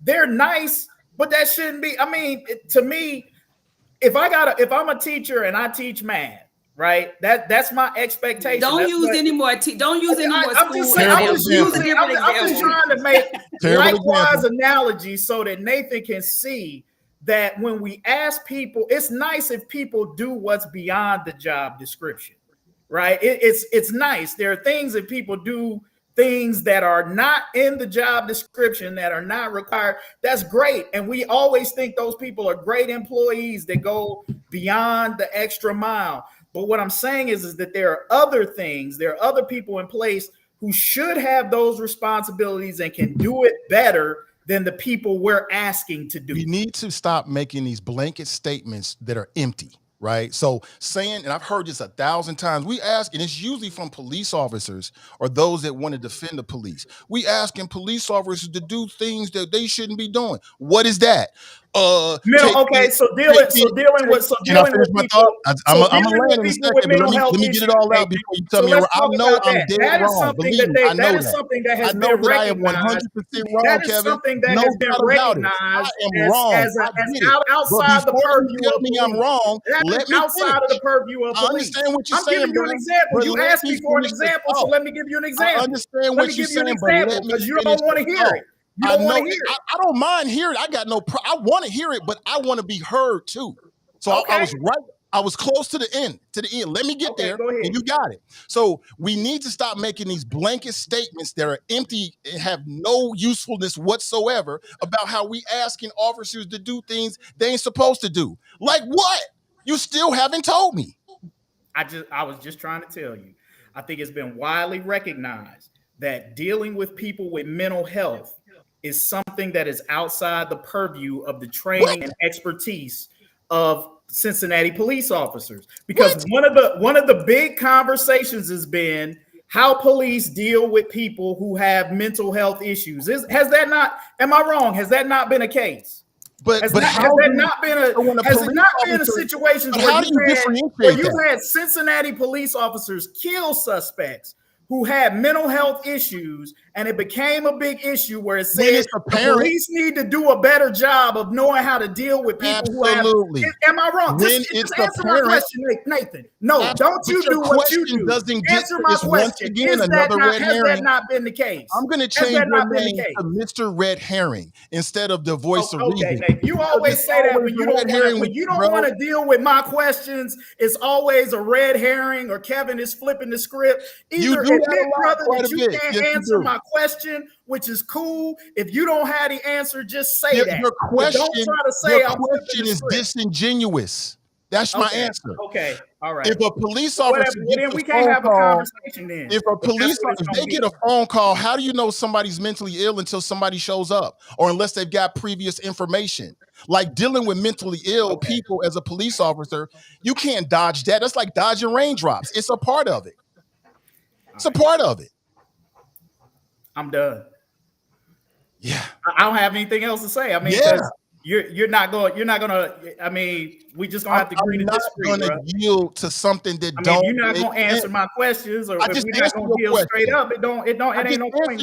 I just answered your question. Your question is slightly red herring-ish. It's taking us away from the core issue. Okay. I don't even know what the core issue is anymore. The core issue is police officers. You said police officers are being asked to do things they're not supposed to do, right? And I grant you that. That's why the city's made some differences in terms of putting mental health professionals. What are we talking about? If you grant me what I'm saying, then what are you arguing about, bro? If you grant what I'm saying, you're the one now trying to flip the script and just be contrarian. No, sir, I'm not. That's my whole point. No, sir, I'm not. No, sir, I'm not. It is impossible for police officers to not come in contact with the mentally ill. It's impossible. But it is possible for police officers, if they've not been appropriately trained, to come into contact with a mentally ill person and not deal with them in the best way. So that is why it's important to talk about all of the conversations that we're having, because that comes with training, that comes with understanding. That listen, there've always been mentally ill. There've always been mentally ill. There've always been mentally ill, but some of those individuals have ended up deceased because of the way that they were dealt with, because you didn't realize that they were mentally ill. So I think the training is important. The training is important as well. And I do think that it's important for, we're having this conversation. This conversation actually started around the fight, right? And around where we as a community, had we moved on to the other side, was the city now satisfied? Because the guy that has been identified as the Russian, was the city now satisfied with what happened to him, and now are we moving on from that? So in terms of, I think really, if we listen to the conversations that we're having, several of us are really saying the same thing, just in a different way. And what's the most important is that we recognize that we continue to focus on the needs of our community. We support our officers. We continue to make sure they have the necessary training that they have. We encourage the relationship building that's important. And some people don't feel that those things are important, but they are. And so you continue to work with them so that as they're going through the processes, they understand that this is also a part of what you're supposed to do, because things have changed. Can I say something too about like the police officers, especially Black police officers? They have a hard job to do. I just say that off rip. And Cincinnati is in a great situation. They have someone like Aldridge that already has a collaborative agreement, and to like take that away would be detrimental to the city. I think that you guys should use her. And she just in the chat, she's already said she's already solved what we were talking about. If there was more education and information out there of people calling 311 instead of 911, that would give the police officers and dispatchers an opportunity to know what they were dealing with. If it's a issue, a non-emergency issue, like don't call 911, call 311. And then if we amplify those issues and take somebody who's already got a collaborative agreement and keep pumping into that and working with the youth, why would we start something completely different? That's my 2 cents worth when it comes to that. We've harped on this long enough, but I just want to make this point. The reason why we want to provide mental health training or dealing with the mentally ill for police officers is because part of their job is to deal with the mentally ill sometimes. I'll leave it just like that. That's part of it. So when I hear this rhetoric, I'm like, I just don't see it. Like even Nathan, with educators. then why do they have the alternative response crisis team? If what you're saying is true, obviously, and your expert Iris is in the chat co-signing on what I just said. That's why they have the alternative crisis response team, a group of trained mental health experts who respond with police situation. With police. Right. With but they're police. not there. They're there with to make police. sure that the police who aren't qualified to evaluate a mental health person don't gun them down, don't hit them don't shoot them because they got a brick or a stick, but they want to make sure that the mental health person actually makes it out of the interaction alive. Because we've seen historically that our police who are not trained to deal with mental health people don't deal with mental health people well. That's the whole reason why we have this conversation in Cincinnati, bro. Don't act like that we haven't seen people killed and otherwise because the police don't know how to deal with mental health, not because they're bad people, but because they ain't trained for it, bro. That's why you need to get the experts to do the work that they know how to do versus trying to have the police do. Oh, absolutely. But the police get trained to deal with that because that's part of their job. Part of their job is they're going to come in contact with people who are dealing with mental health issues. So you're telling me a police officer is as skilled as somebody who, as a psychologist or a mental health counselor, or somebody who has. That's not the argument, though. It's not about who is the best and who is the most. Absolutely. Well, that's my argument. Not what you said, my argument. No, that is your my argument about having police doing things Kevin, Kevin, if you go to that argument, that's not what you said. When I asked you, what is it that we're asking police officers to do that is outside their scope of their job? I'm giving you numerous examples. I'm giving you numerous examples. You just don't like the examples I'm giving you. You said dealing with the mentally ill. Kevin, can I go one step further? What Kevin was saying. Let me get it all out, and I'll land this plane. You said the mentally ill, as if police officers have no role to deal with that, and clearly that's just not true. And then whenever you start getting into that part of it, when you start talking about the mentally ill and people doing ride-alongs with the police officers, you've got social workers and therapists. So you're going to be breaking it down into even more of a nuance whenever you start getting into you start going into, okay, well, who's qualified to do the ride-alongs? Because I know over here in Kentucky, a county hired someone who is a social worker because they got a cheaper price instead of hiring someone who's a mental health therapist that's got extra numbers on there because it was cheaper. And then sometimes even then they hired somebody even cheaper. They hired a chaplain to go ride along with the police officers to see if they can diffuse these situations that you're talking about. So I mean, I understand what you're saying, Kevin, and I agree with you, and I agree with Nathan at the same time. But once you start getting into who is the person that's going to ride along with the police officers, it's going to get even more of a slippery slope. Yeah, it's just me. It's just something you said ticked me off, and then when that happens, it's barbarian time. It is what it is. So that's my brother right there. We're gonna move on, but hopefully good conversation nonetheless. Probably the last part maybe not so much, but that's just me. I'm just how I am. That's good debate, bro. That's good Absolutely. Debate. But let's move on. Let's talk about Jillian Michaels, and you might not even know who that is. I didn't even know who she was until recently. Apparently, she is an up and coming star in the conservative media world. And CNN, I don't know if you're watching CNN during the weekdays. Abby Phillips, she does this panel show similar to what we're doing here.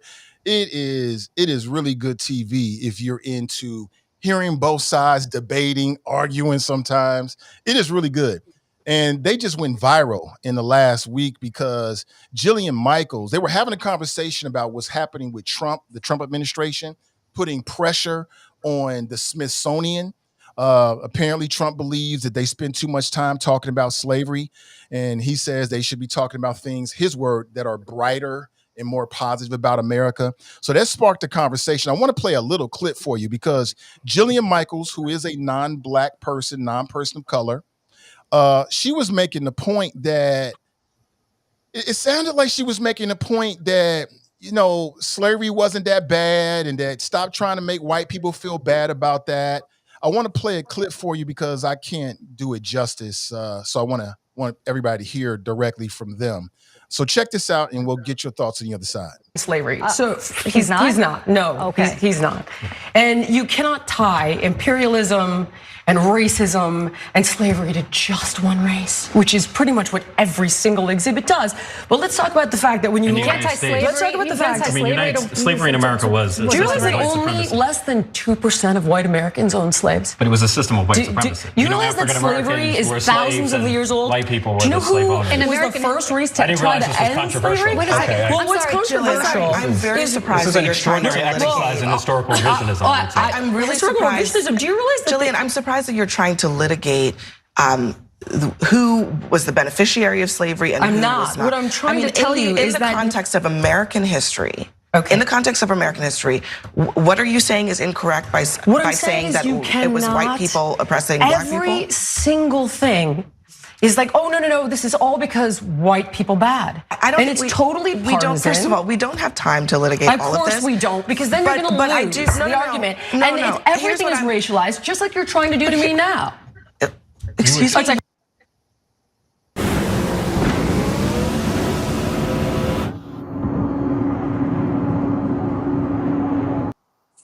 All right, sorry about that. Let me stop this. So that was Jillian Michaels, and I've heard this more and more and more. She was like, here you are trying to make white people, like everything bad with white people. She cited a number which is not correct, saying that only 2% of white people during that time owned slaves. It's just not accurate. I can give you the details in a second. But generally, she's making the point that people are making too much about slavery. Slavery is thousands of years old. Elon Musk did an interview last year with Don Lemon. When he kicked off his new podcast, he said something similar. Slavery is thousands of years old. Is this whitewashing, or have people of color, descendants of slaves, made too much about this? What is your take? Well, I think this is part of again part of the anti-woke, anti-DEI MAGA agenda. This is just sort of an extension of that.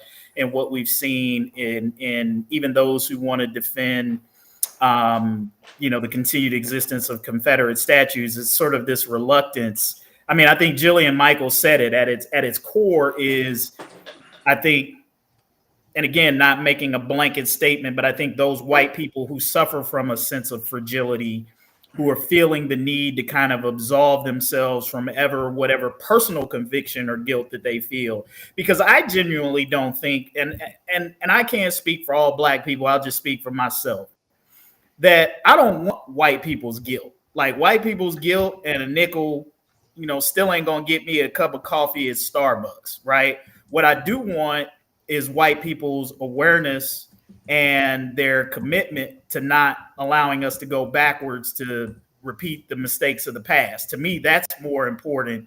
A social consciousness is more important to me than any kind of sense of white guilt. But I think people like Jillian Michaels and others who want to whitewash slavery and make it more palatable so they don't feel bad or their kids don't feel bad, I think is a bunch of crap. Nobody ever considered all of the years when black kids had to sit in history classes and hear about slavery, and nobody ever gave a damn about how we felt in class when we had to sit there and deal with that. But now suddenly that more accurate or more complete versions of history are starting to come out, and younger white kids are having to reconcile and wrestle with that. And they're asking mom and dad at home questions, and mom and dad can't answer those questions because it wasn't the history that they were taught.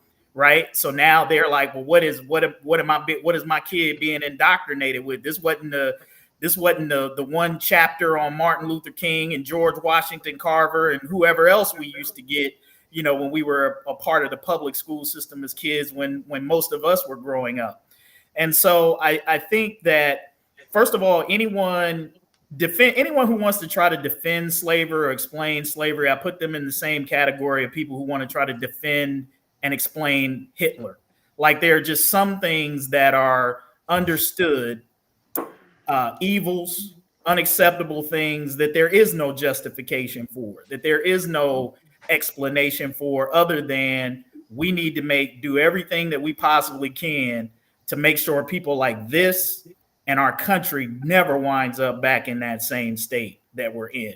And if you're struggling with guilt, that's a you problem. That's not anything that I think Black people are trying to put on white people. Only thing we're trying to put on white people is to say, hey, be fair. Don't hold us back.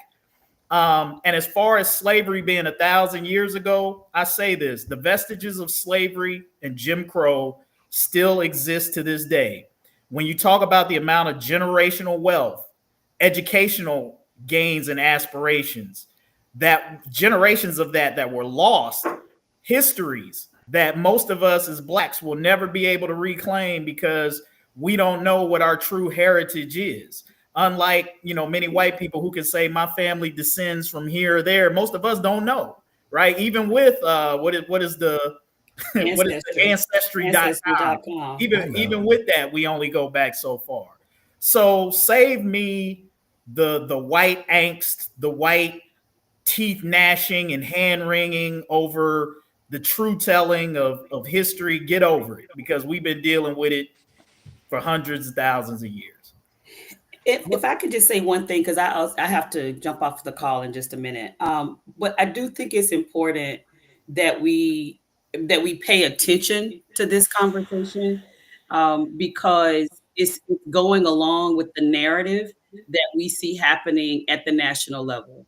When you're talking about we know history to be what it is, but in so many areas we have a current administration that is really beginning to make attempts. And when you read Project 2025, you see it there, beginning to make attempts to rewrite history, right?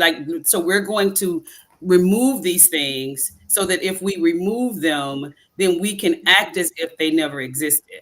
So in my lifetime and in the lifetime of my children, we know that these things have existed. But if we're not paying attention to it right now, we don't know what there is to come down the line. So my concern for the conversation is not as much about me or even my children, but it is, I don't have any yet, but it's my grandchildren, it's generations to come.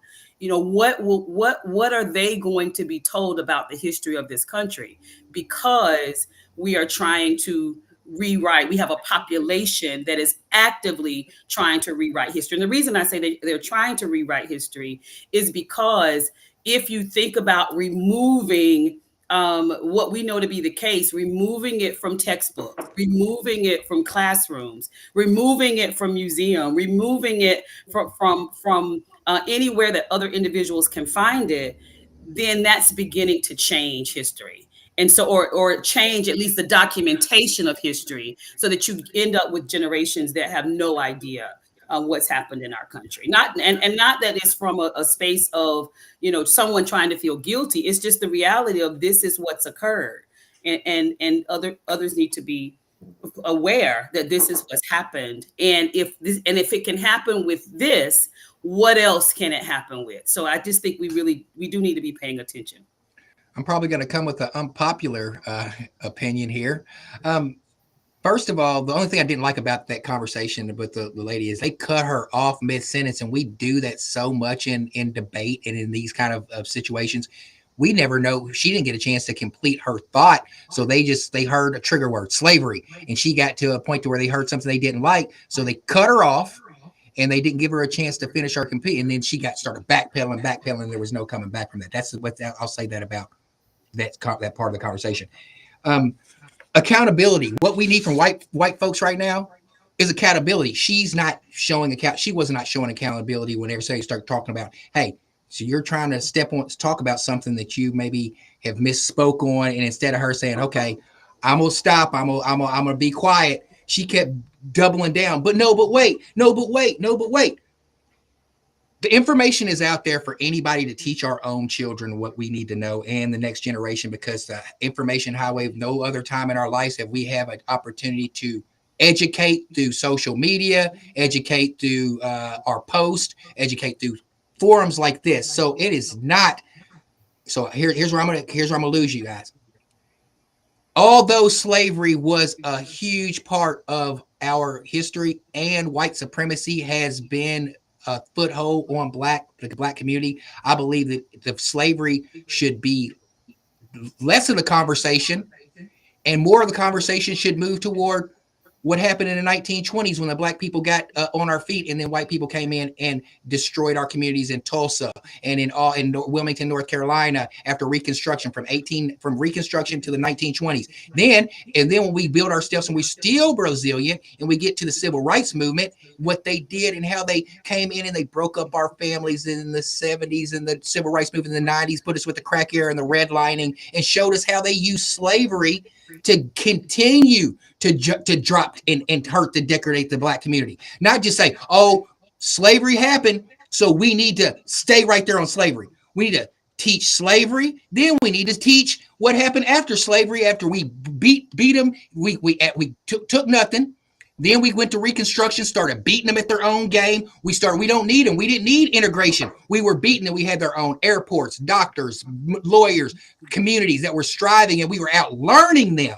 We were out learning them at a high rate. Then we get and we continue in the 60s. After they did that, we rebuild. 60s, our families start getting together. Then they come again in the 60s with the civil rights movement. And then they drop crack cocaine and fatherless homes. And now we are here in 2026, and we're concentrated on slavery, the buzzword that gets us all emotional in our emotionals. Instead of saying, okay, who cares? Y'all can have the slavery. If you want to get rid, let's start talking about all these other, like Kevin says, root causes that we need to address right now, right here, and quit getting all so emotional when somebody says a word. Let's hear these racist, Republican, right-wing crazies out. Let's be quiet and let's hear you out. And let's show you how ridiculous you sound when we show you this evidence that we can show you now that the information is possible for us with the World Wide Web and other intelligent thought. The only thing I would push back on what you just said there, Tarris, is, and I feel what you're trying to say, the sentiment of, do we focus too much on slavery? But to simply say, let them have that, is like saying, forget the beginning of a book. Let's just jump right into the middle part of the book with no frame of reference of what how we even got to the middle of that book. So what's your frame of reference? Roots? Let me finish my thought. I'll let you get back in. It's not about trying to focus in on slavery. It's about what the attempt to erase it signifies. You best believe, you think they're going to stop at slavery? You talk about Reconstruction. You think Reconstruction is any more flattering for white people than slavery is? It's not. You know, you really don't get to. And again, I won't say to Jillian Michaels' one point that I will acknowledge that you do have to acknowledge is that. And this is the danger when we get into talking about races, right? We throw around words, black people, white people, and it makes it sound like we're talking about everybody, right? We know that there were abolitionists. We know that there were white people who helped with the Underground Railroad. We know that there were white people who were involved in the civil rights movement. We know that all the way throughout history, there have been white people who've been involved, who've helped black people overcome negative systems that are there. So as I heard her speaking, she was trying to say, hey, all white people weren't bad, even if her statistics was bad about the percentage of people who own slavery, right?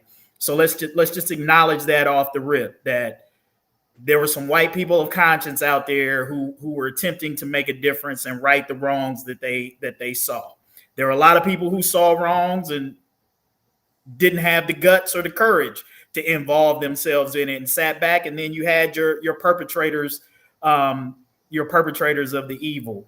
But I'm not willing to say, let them have that, because I know it doesn't stop there, that it's only going to become progressive and more progressive until the version of history that they want told is the one that's out there. And I get what you're saying, that there's the internet and there's all of these other things out there. But the reality is we live in an age where there's so much information out there that the struggle now is not access to it. It's what people will believe. right? Like that's the struggle for a common set of facts or a basic level of understanding that we can all agree on. And more information makes that harder to get your hands around, not easier. And so that's why I think we got to be insistent that in the public spaces where we're sending our kids to school, where we're documenting the actual history of our country and places like the Smithsonian and others, we have to be unflinching on the truth telling. Now, one thing I will say, I have not seen the exhibit in question. I've seen some things and I don't know how accurate they are about some of the wording and how some of these exhibits are portrayed. And if what I've seen is accurate, I would say that perhaps there are some troubling elements in how they position some things, particularly as it pertains to white people, that might be a bridge too far. And again, I don't know the validity of some of these things that I've seen as it relates to the exhibits. Does that merit some examination? Possibly. But this notion of us trying to water down the truth, I'm not in favor of that at all. Just a rebuttal before Phil gets in, because people want to hear what Phil has to say. Rebirth of a Nation was propaganda that was put out by white people in 1800. I think Woodrow, or what the president allowed it in there. I can't think of his name, but that was the beginning of the propaganda. And now they're doing the same thing, and we can take it to modern day, to this fight, Cincinnati fight. Same propaganda, different medium. Instead of using the film where they created the fear of black men terrorizing white women, which created the Ku Klux Klan, they played, it's called Rebirth or Birth of a Nation. That film, the first film that was ever played at the White House, created the fear. The same thing they're doing in 2025, 2026 right now in Cincinnati, taking a story, but instead of using a film to paint a narrative, they told a story. They had the Morenos and the Vance tell a story using Fox News and their propaganda media outlets to do the same thing. So it's just a different time, different media, but we do have social media that we can combat it. We have people, eyewitnesses on the ground, but in the past, you couldn't testify against a white person. Now, today, in 2026, you can, so it's going to be a different outlook.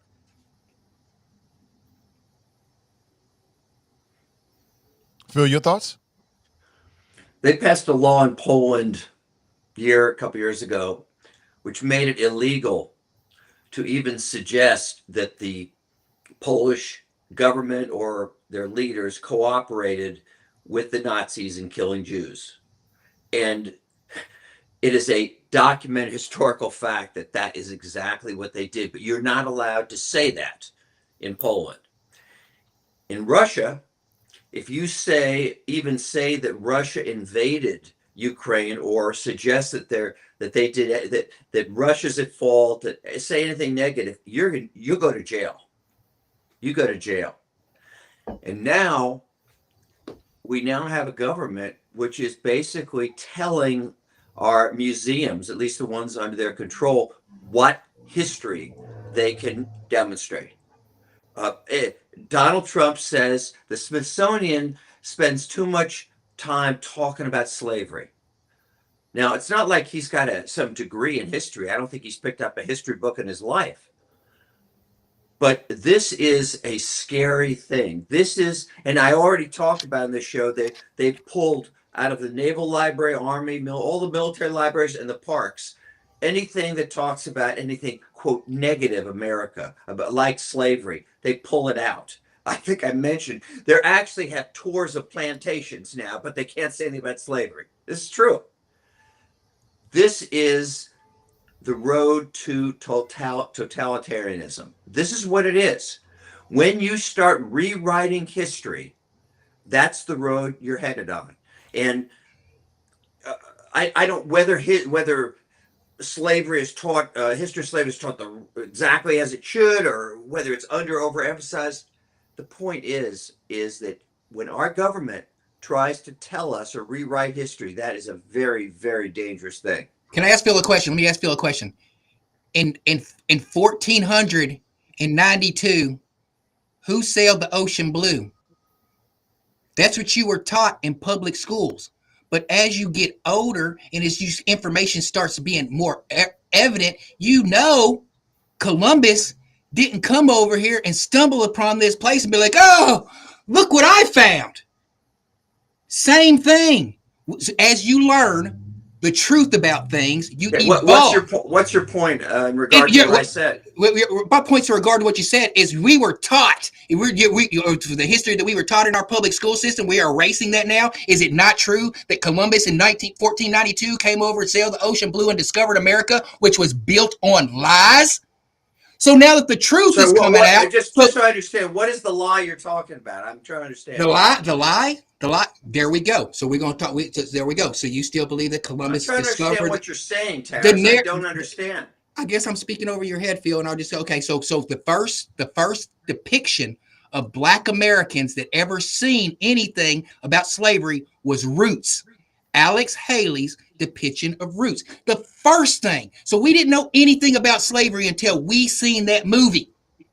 That told us and who knows if that narrative is true or not. Now that we have access to information, that we learn more about it, let's be more educated. Just like we know Columbus didn't come over here in 1492 and discover this land, because there was Moors here, there was Indians here, there was all kinds of people here, but we were taught in school that Columbus discovered America. You saying we were taught there were no Indians when he came here?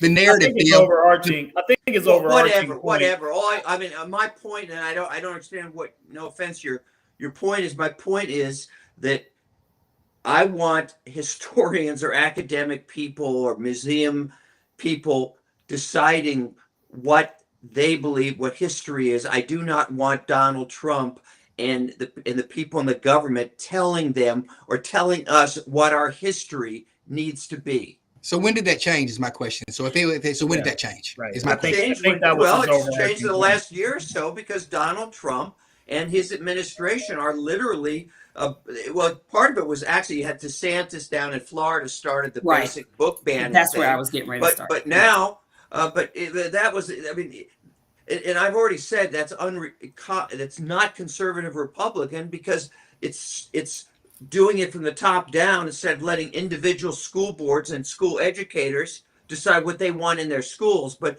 putting that aside, what scares me, and it is recent. It's since Trump got in. Since he's gotten in, he has essentially demanded that any library, any national park, a tour of anything the federal government has any involvement in, like the Smithsonian, they have to tell the history that he wants told. What if the history he wants told is something that puts Black people more in a positive light? What if the history that he wants told is the resiliency of Black people? It is. I don't want to hear it. I don't want him rewriting history. So if the majority just said you didn't want him, and you don't. He's not making history. He's not taking the history that's taught at the Smithsonian and say, oh, I got a better version, and nobody is going to look at what the Smithsonian has done now. Like they took out, you might remember, they pulled they had an exhibit on impeachments, but in history, and there's only been like 3,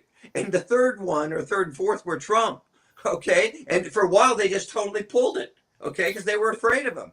Okay, it's very simple. I want the historians or the teachers or the educators to present history as they see, not what Donald Trump tells them it should be. Here's the fallacy in terms of what you're saying, Phil, is that history should be told for as it is, not how people see it. And I think to Tarris's larger point, you're focused in, it's coming into clear focus now for you because it's Donald Trump and you dislike a lot of things that he's doing. But I think Tarris's larger point is that American history has never been told accurately from the beginning. In other words, it's like to say the victors get to write the story, right? The winners get to write the history. So you're not upset about what Trump's doing. So if you were to ask a Native American what their history of America is, it would be very different than the telling of Christopher Columbus discovering America. How do you discover a place where people are already living? Well, you discover it when it's new to you, right? It was new to. So you're saying what Trump's doing has been the case all along, so we shouldn't get all upset about it. No. That's the Black reality we live in. We're not saying that you shouldn't get upset. We're saying you should have been upset. I think the conversation is you're seeing it now more clearly because it's was Trump. it coming from the federal government when it was distorted before? Was it coming of Black from the federal people government? and Native Americans and everybody else who's been colonialized, they recognize that history has never been a So true you're telling. saying that what's happening now is really no different than it's been happening for 100 years? I'm not necessarily saying that it's not any different, because there probably are nuanced differences, right? But the reality is the winners get to tell the story, right? And only as much as those of us who can resist it can kind of try to keep the truth alive. Trump is able to do what he's doing right now because he won the election, right? He thinks it's the truth. He says what he's teaching and requiring is the truth. That's what Can I ask one more question, Phil? One more question with this. We can say the same thing about the National Guard going to Washington, D.C. because Trump initiated, and the people who are protesting, if you look at the protesters, they're largely white women, older white women. There's no black people out there because most of the black people are like, we can go to a stoplight with our window down now. So you got the Trump deranged syndrome. It's got to go. Some people are saying we can go to we can walk to the grocery store without getting harassed and getting jacked. We can ride the train now without. So it's not everything. Just because it's Donald Trump that does something, it's not always bad. I'm saying give it a second. If he's going to the Smithsonian, he's saying, because I've heard him say he doesn't like the way that slavery has overshadowed all the accomplishments of Black America. And if that is to be true and what he's saying, I'm not going to despair. I don't think he was concerned about overshadowing Black America. How do you know that? How do you know that? How do you know that? If he says, listen to him. I know what he says. So let's give him a chance. Just give him a chance. Doesn't want to hear about Black history and slavery. His base would answer this about the National Guard. If the people in Washington D.C., the black people Black America is saying thank you, crime has went down 87% overall in D.C. because of, and D.C. is supposed to be the most beautiful place, the capital city of our nation, and he wants to clean it up. And black people are saying, yes, we want this. Just because it's Donald Trump, we're supposed to say it's not good policy? I didn't say anything about it not being good policy. Okay. Yeah, I happen to think, if you want, for whatever it's worth, I think the idea of focusing, even if it means sending in federal officers, if focusing on inner city crime or urban or crime, period, I'm okay with that. However, if it's done across the board. Okay, if it's done in red states and it's not just a political thing they do in an area that is a solid blue voting area like Washington, D.C., but that isn't how he's doing it. Okay, he's just going to be picking out cities that his base doesn't like. Okay, and he's going to send troops in there. He's not going to send them to Little Rock. He's not going to send them to Houston. I'll guarantee it. That's the problem. Nathan, you're muted. Yeah, you're muted, Nathan. Yeah, I hear where Phil is coming from. And I think that the biggest mistake that Black people can do in this moment is to get caught up in my feelings and saying stuff like, well, we've been feeling this way for a long time. You're right, but there is a clear and present danger in front of us. I've never seen a president try to use the bully pulpit of his office to try to intimidate the Smithsonian or libraries I've never seen that before. This is completely different.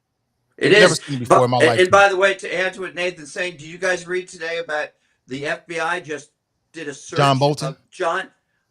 I mean, is it a coincidence? No, it's not. I don't even care if there's some legitimate charges. I don't think there are. Is it a coincidence that Letitia James, Adam Schiff, and John Bolton, and the whatever it is, his Comey, the people that they are investigating are Trump's political enemies? Now, you can say, oh, that's always happened. Let me tell you, what Nathan said is very true. This is a clear and present danger. Yeah. Okay. Yeah, this is not the time to get in our feelings at this point. It is all a clear and present danger. But it's not just about it. I think it does a disservice to Black people to say that we're in our feelings because you're expressing about this. Here's what I would say is that you're right. This is a particularly unique time, and we've never seen a president do these sorts of things that Donald Trump is doing, that's especially as overtly. I think there were some presidents who did some things covertly, right? Subtle dog whistles. None have been as brash as Donald Trump has been. But I think the mentality of white supremacy that is behind what Donald Trump is doing and trying to execute with his authoritarianism has been consistent throughout the existence of this country. And to me, that is the bigger overarching thing that we have always battled and continue to battle in this country, because the same forces that are supporting Donald Trump and are sitting back and are okay with everything that he's doing, the elimination of DEI, woke, all of this kind of, it's based, the foundation of that is based in a white supremacist, white nationalist ideology. And that is not being in feelings. That is a direct threat that has always been in front of people of color in this country, but now it's gone to the point of where it's polluting the entirety. Phil is able to see this clearly now. And I think this was Tarris's overarching point. White folks like Phil, and I don't mean that disparagingly, but it's front and center for him now because it's threatening his idea of what America is. Nobody gave a you-know-what about you're saying that I wasn't aware. You're saying I wasn't aware of the history of brutality against black people in this country? No, that's not. No, I mean, just to be clear, I'm no expert. I'm not saying that you weren't aware of it, Phil, and I'm not even blaming you for it, because you are a product of an educational system that educated you and trained you to think in a certain way. That's not true. You don't know my educational system. I do know, because you know why I know, Phil? Because you came through the same educational system that all of us came through. I didn't. And it ain't nothing special. And I particularly know that if you went to white institutions, know if you went to white institutions, you sure didn't get the black history that the rest of us got. Look, I don't. So tell me, Phil, tell me what black history education you got. I had an entire in your youth. Excuse me. When I was in high school, I took Black history for the entire year. Okay, year I took Black history. Okay. What did you learn? What did you learn from that, Phil? Excuse me. This was in a fairly prestigious school. You guys want to talk? Go ahead. I'm curious. I want to hear this. No, I had there was a guy I served a 3-year sentence at a boarding school called Choate in Connecticut. It was kind of one of the prestigious boarding schools. It was a terrible experience, by the way, but for me. But there was a teacher there who was an expert in African American history, and I had the opportunity. I could take it for one semester, the whole year. I took it for the whole year. Was he black? Was the professor was black? Yes, he was black. Yes, he was black. What's the point of all of this? With all due respect, I don't claim I'm an expert in Black history, but please don't throw your stereotypes on me that I went to some white school and I heard kind of a version of history that it wasn't true. In this particular case, I think it was very true, and perhaps that's why I was maybe a little more sensitive than other people of my demographics about some of the things that have happened in history. But I'm not even sure what the point. See, it goes back to my saying, this ain't the time to be like trying to score petty points about what Phil or other non-black people knew or didn't know. There is a larger threat that is looming that threatens all of us, and we're kind of getting away from it. So you asked a question about Black history. I mean, I don't think I ever took a Black history class until I got into college. Yeah. And even after that, there's a lot of Black people who don't even know Black history. It's a whole lot of miseducated and undereducated Black people who don't know their own history. So I'm not really sure what the point is. Well, the point is exactly what you said. Did you not take a Black history class because you didn't want to, or because it wasn't offered?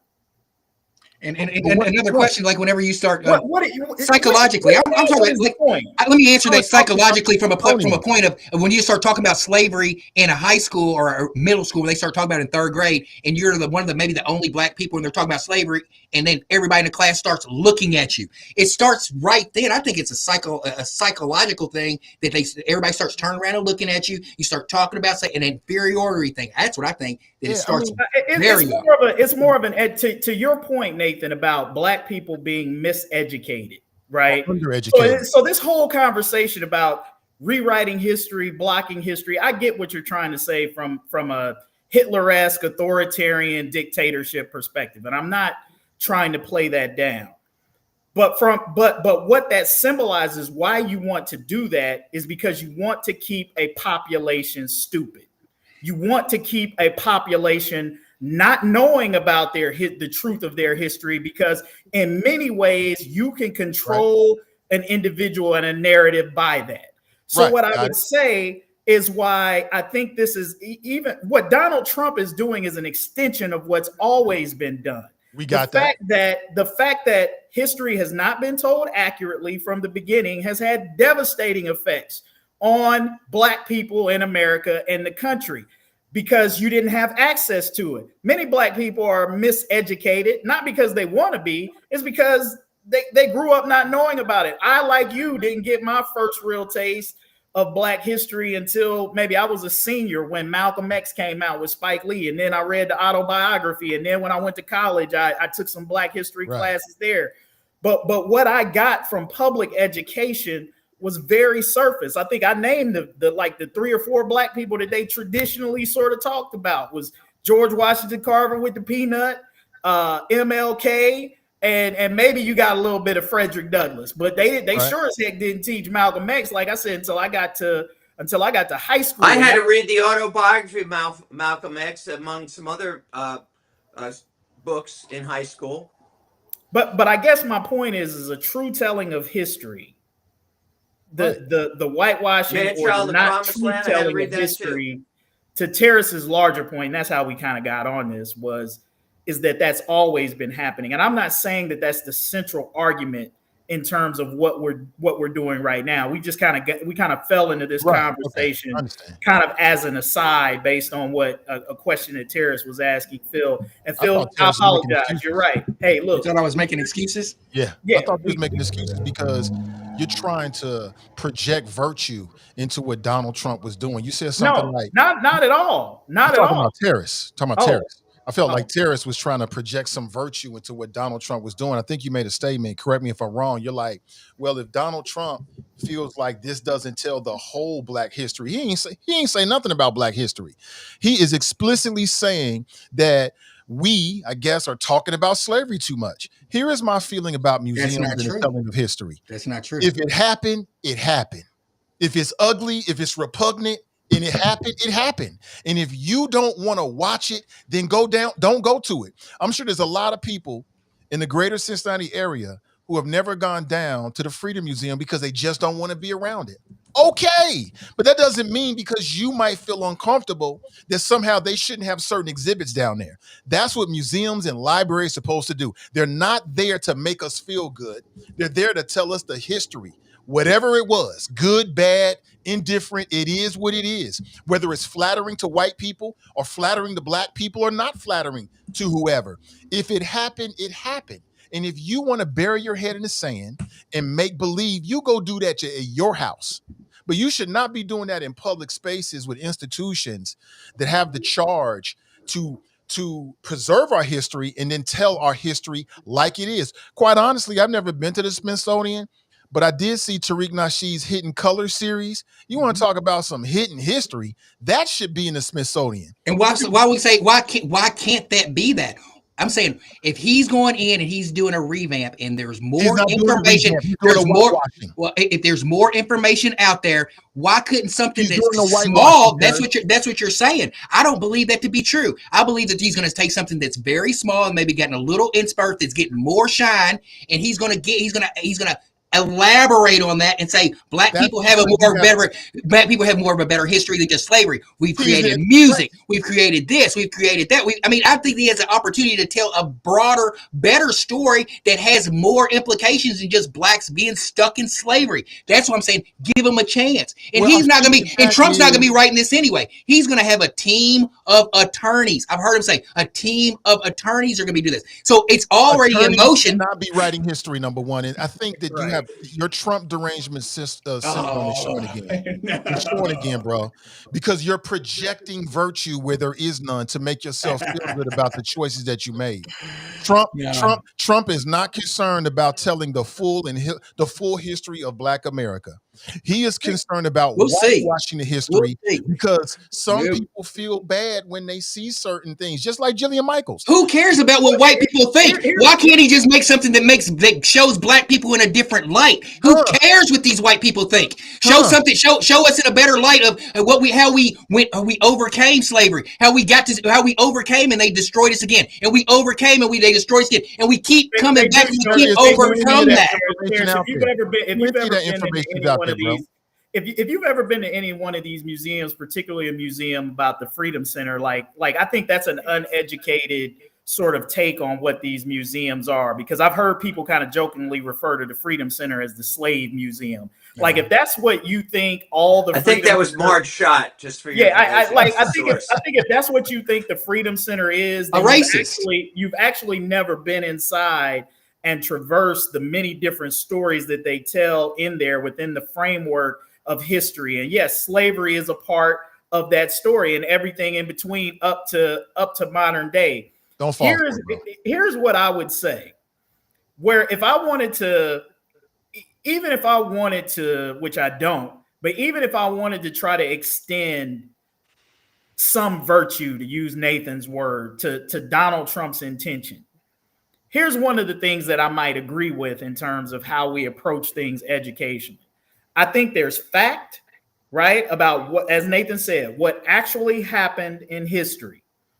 And then how we want to philosophically debate what those facts and things mean. So like in the larger context, I've heard this conversation be out. Hey, can you judge somebody who lived back then by 2025 standards, right? Like that's part of the conversation, like the culture and the norms back then. Is it fair to judge somebody who lived in that time and didn't know any different or didn't know any better based on how we're able to look at things, 200, 300, 400 years later? Okay.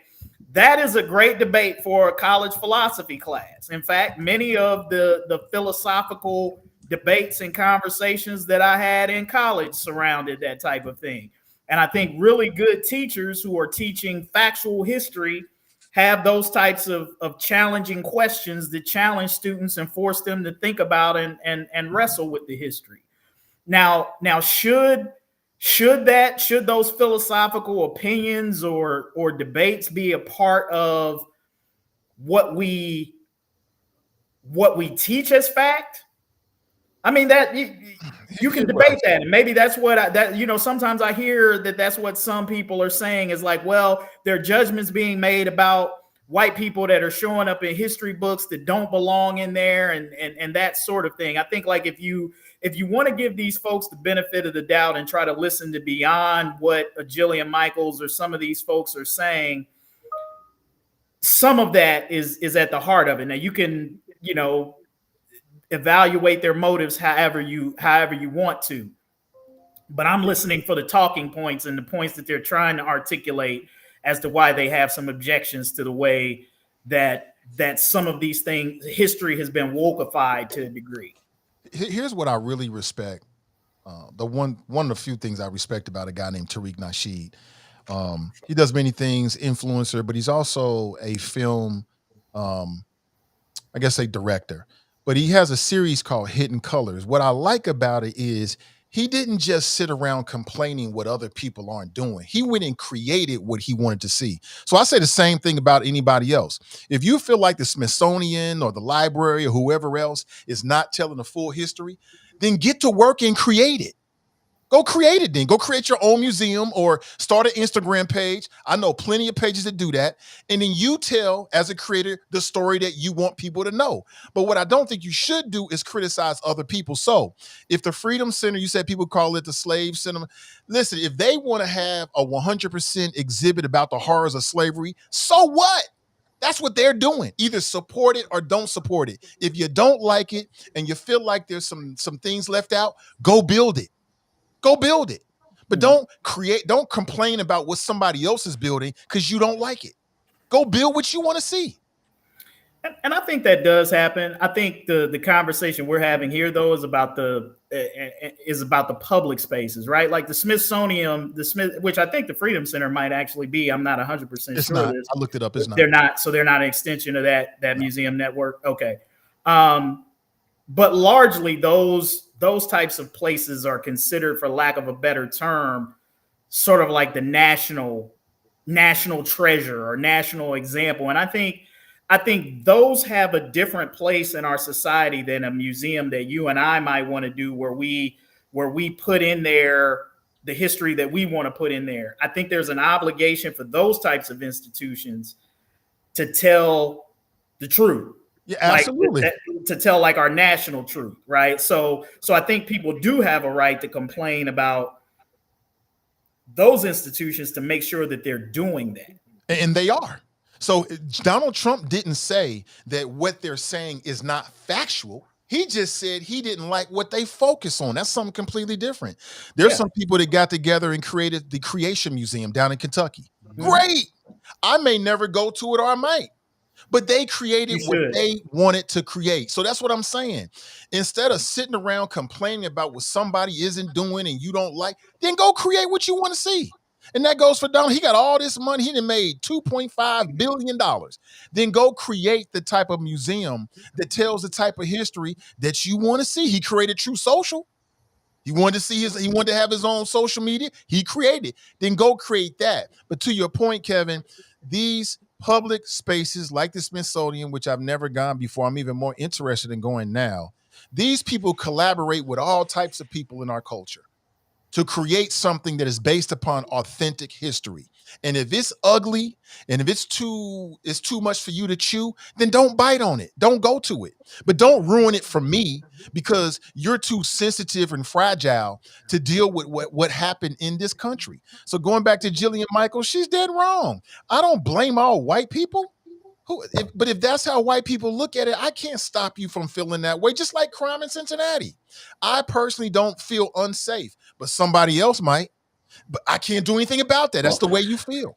Let me just say, lest anyone suggest that what the administration is doing is somehow to present a more, in their view, accurate view of American history. Keep in mind, in all those libraries I mentioned, they're just pulling books, like they're pulling all of Maya Angelou's books. Okay, they're pulling books. They're not saying we want more. They're just pulling any books that, in their view, depict America in a bad light. Yes. Now, I want anybody to tell me that there's any good thing about doing that. I'm going to say what I heard Donald Trump say from me listening to him, not what the chatter saying, not what the chat is saying. I heard what he said. I didn't hear him say remove everything out of the Smithsonian that has to do with Black people.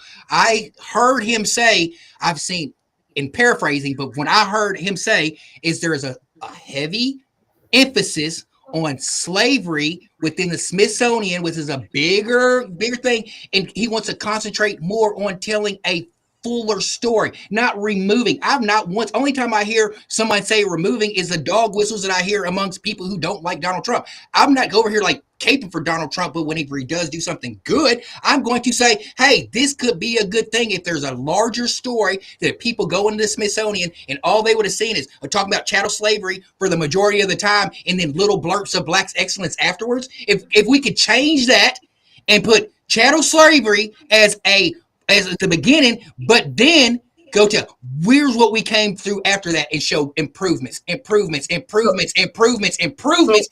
if you want to get to if you want to go to a deeper dive on it, go to North Carolina, because I've been to the Freedom Center in North Carolina, in Asheville, Greensboro, North Carolina, where they sat in and walked through that whole thing. In Nashville, go there into the museum centers there, in the Underground Railroad Museum, do those things. But for the Smithsonian, the larger Smithsonian, where people are going to come and get a brief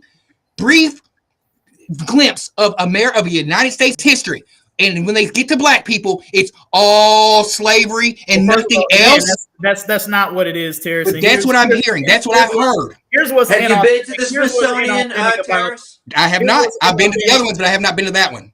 Here's what's inauthentic about Trump and the case that you just said.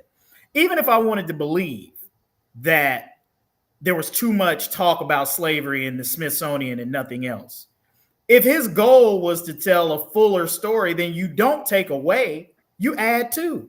That's so what I'm what's saying. wrong with? So what's wrong with saying, hey, if there's not a fuller picture, let's add on to what's there. Why do we got to take away in order to add on? You don't. That's what he's doing. It's because his intention is not to add on. His intention is to do exactly what Phil said. We'll see. He wants to get, because he said it.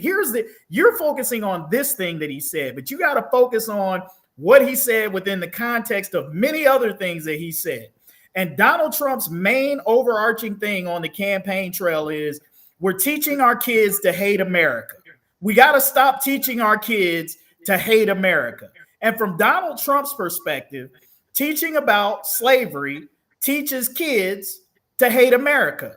Teaching white kids about slavery is actually waking them up to the notion of, hey, I might live in a great country, but the history is troubled and maybe it's not as great as it's always been projected to be. Doesn't mean I don't love the country. Doesn't mean that I would want to live anywhere else. It just means that I got to reconcile with a history and a beginning that's a little bit dirty. Okay, that's not my fault. I didn't have anything to do with it. None of us was there. But what learning from history does is it makes it so that we don't repeat the mistakes of the past, right? And we repeat the mistakes of the past by not knowing about it, right? By not knowing what was done.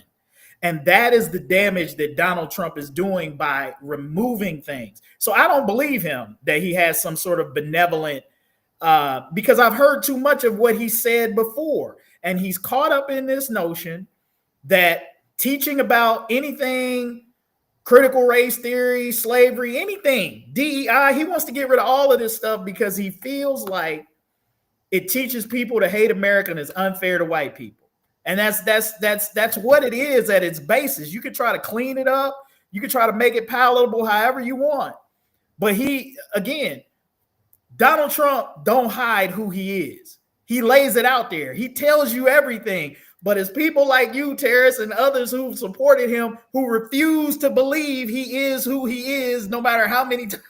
It doesn't matter what. It doesn't matter who Donald Trump is. It doesn't matter who I is. And slavery does not define me. But it slavery doesn't. Slavery doesn't define the mass majority of black people that I know. Slavery has it's affected us. It's affected us. But if we can take slavery, and the slavery is 80% of the conversation, and we can take the slavery conversation and take it and make it 8% and make 92% of everything else, I don't see anything wrong with that. You know what, Kevin? You have now re-earned your moniker, the voice of reason, with me, because you made an excellent point. Excellent point. It would be one thing if Donald Trump says, okay, I see you got that there. It's a part of history. Can we expand it? Then it changes the conversation. That is not what he is saying. Kevin is spot on. This is about whitewashing. It's about dumbing down. It's about taking away empathy. And Tarris, on some levels, you're right. And I understand what you're saying, because slavery doesn't define me as an individual, but it most certainly is a definitive part of American history. And we can't just whitewash that because Jillian Michaels or somebody else gets in their feelings. It was what it was. And I'll be honest with you, I hear more non-black people talking about slavery than black people. Black people don't sit around talking about that. Yeah. We're not sitting around talking about slavery. We on to some other stuff. Now, you hear a lot of black people talking about reparations, exactly, connected to slavery, but black people ain't sitting around harping about that because the electricity bills are going up, grocery bills are going up, we got children, we got things in our life we're dealing with. That's non-black people who are caught up with that. So if we can agree with, if we talk about slavery a lot and we can change the narrative, we're talking about slavery to let's take care of it, let's pay the descendants of slave who can trace their heritage back. So I know you guys are like, it's never going to happen. It's never going to happen. So if reparations ain't going to happen, why are we hanging on to slavery? Why can't we move on? I'd rather have the topic conversation about reparations and about black people getting paid and black people getting compensated for the work that we built this country on. I would rather have that conversation than constantly talk about how slavery has impacted us in 2025. That sounds good, but you know good and well that there is no one in the current Republican Party that would ever sign off on any kind of reparations package that would pay Democratic Party. That would pay there's been a couple of Democrats who have put legislation out Jasmine there Crockett. There's been a bunch of them. I've seen I wish that there were. John Lewis. The current Republican MAGA-led party is diametrically opposed to paying reparations. They're trying to take books off the shelves and get rid of DEI. Do you think that Margie Taylor Greene or Donald Trump or JD Vance is going to come out and say, you know what? We need to give the descendants of slave, I don't know, $2 or $3 billion. It is never going to happen as long as we have a certain mentality in power. And as long as slavery is a trigger word that gets us in our emotions, we're never going to get it. If they start saying slavery, we're like, counter. Reparations is a counter for the slavery talk. I have not talked to one white person alive that talks to me about slavery, and I'm like, yeah, slavery was messed up. Y'all need to pay us. That they don't change the subject. But if I'm like, oh, woe is me, we're the change. We shall overcome. We shall overcome. Because I actually think what Tarris is doing is a vestige of slavery. Again, hence why it's so important. And I'm gonna tell you in a couple of different ways. It's a mentality that white supremacy has put in black people that somehow or another, when we are wronged, we have to try to make an excuse for the white man and put it back on us as if something is wrong for us. So the fact that I'm standing up for not just my history, but it really is American history, but for my history, standing up for that, you would never suggest that anybody said, well, why do we talk about the Revolutionary War? Why do we talk about the Civil War? Why do we keep talking about these major American events? And we shouldn't be talking about them anymore. But we should stop talking about slavery. What the hell kind of? I didn't say we should. I'm saying there's a counter. I'm saying there's a counter. There's a counter when someone. No, you're taking what you guys are doing is the same thing.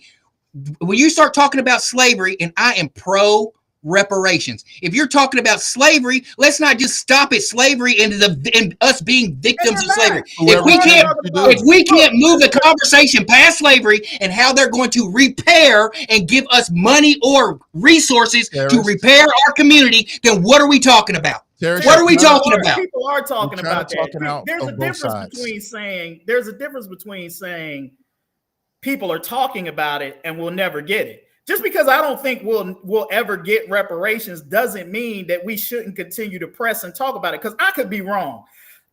The reason why I don't think we'll ever get reparations is because here we are talking about trying to preserve slavery exhibits in the Smithsonian. You think these folks are going to give you a check? Come on, man. That's what makes me say it ain't going to never happen. We're fighting for crumbs, and you talking about getting some cake.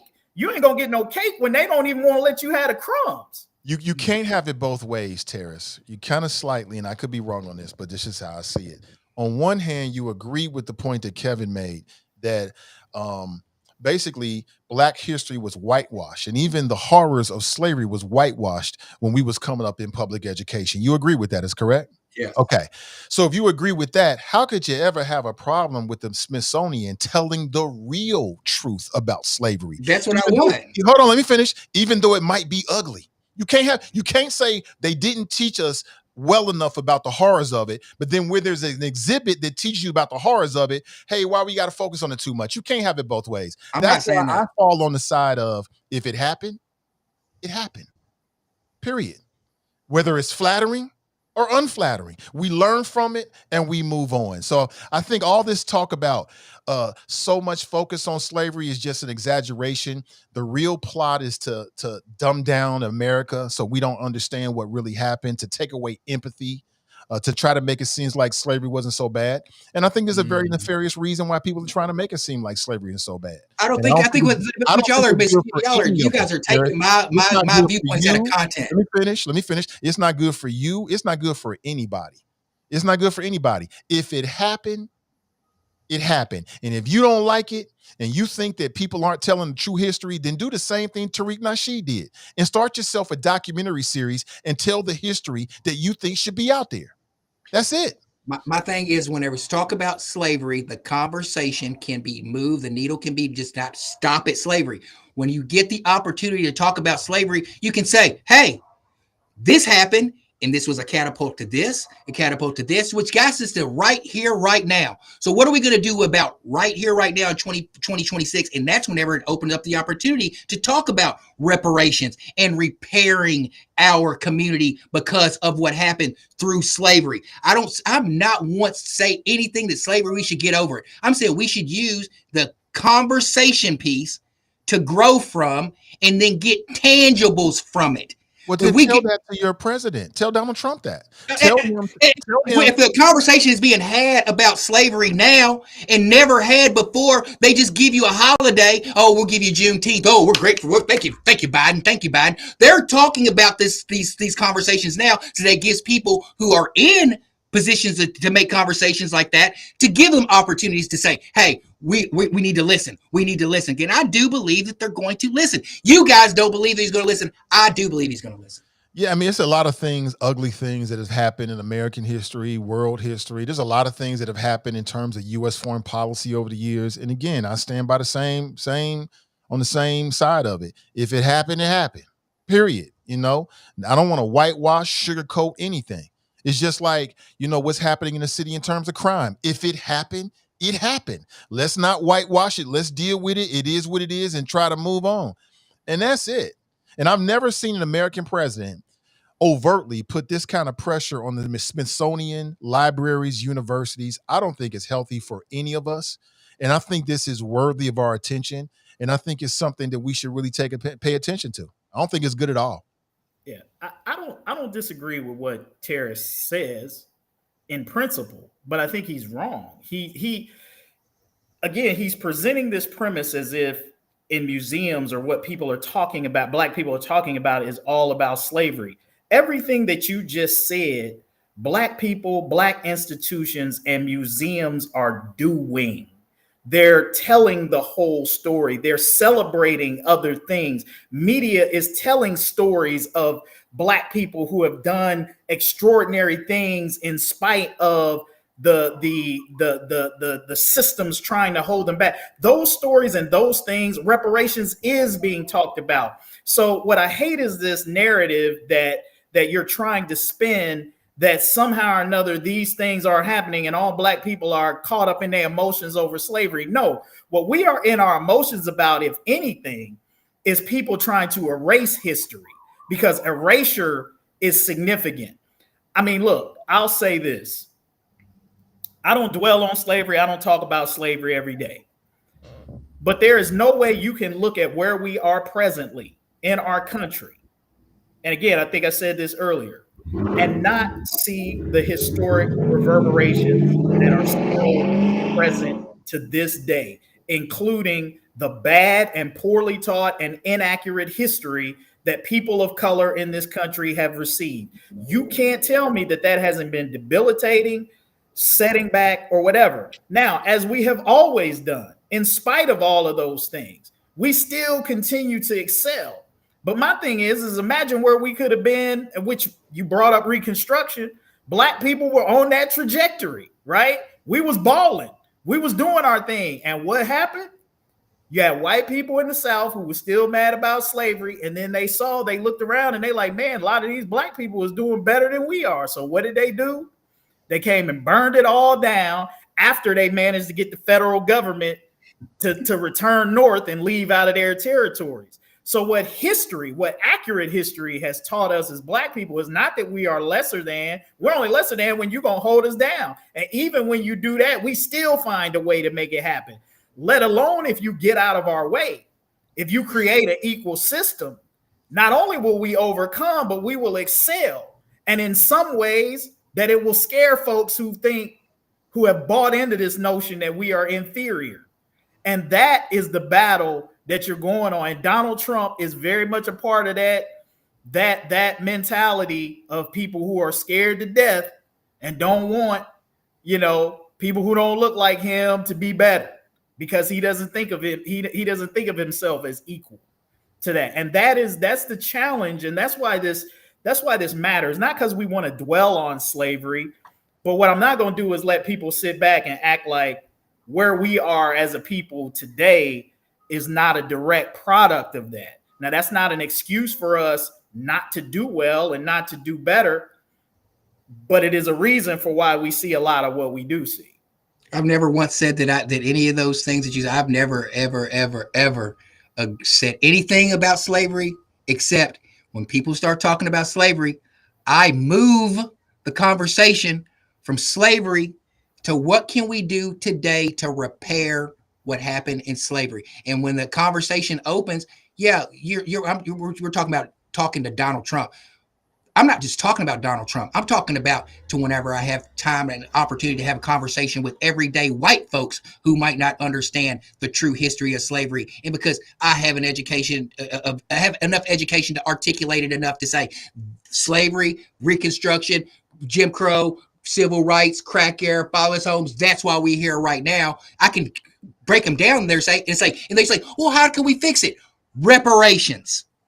There's not one way that I say anything that we should sweep slavery underneath the rug. So people in the comments and saying anything about looking at things a different way, I just have a different approach to getting to the place to talking about getting us out of this situation that we're in, because what's working is not working. And if I would say this, if it was Joe Biden, if people had ear to Joe Biden and to say, hey, Joe Biden, these are programs that could possibly work if we try them. And they're like, listen. If people won't listen just because it's Joe Biden, I think that is just as ridiculous as not presenting alternate conversation piece when it comes to slavery just because it's Donald Trump.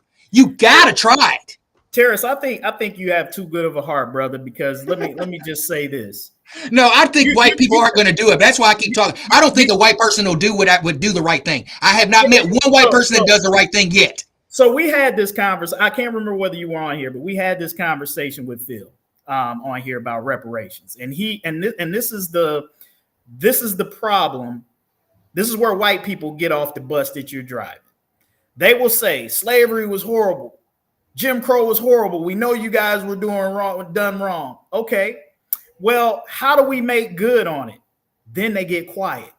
Then you say, well, what do you think about reparations? Oh, no, that's not fair. Well, what do you think about diversity, equity, and inclusion? Oh, no. We want to get how many? I'm just be curious. How many of your white friends have said anything about how they feel bad about the elimination of DEI programs? I'll probably venture to guess probably not too many. I won't say none, but I bet it's probably not too many. Only liberal women and only liberal women have some. So basically, nobody who shares your political philosophy. So in other words, so if the answer is no on reparations, if the answer is no on DEI, and they're quiet when you ask them what to do to fix it, what answers do you think that white people are going to bring to the table to address the repairs of slavery?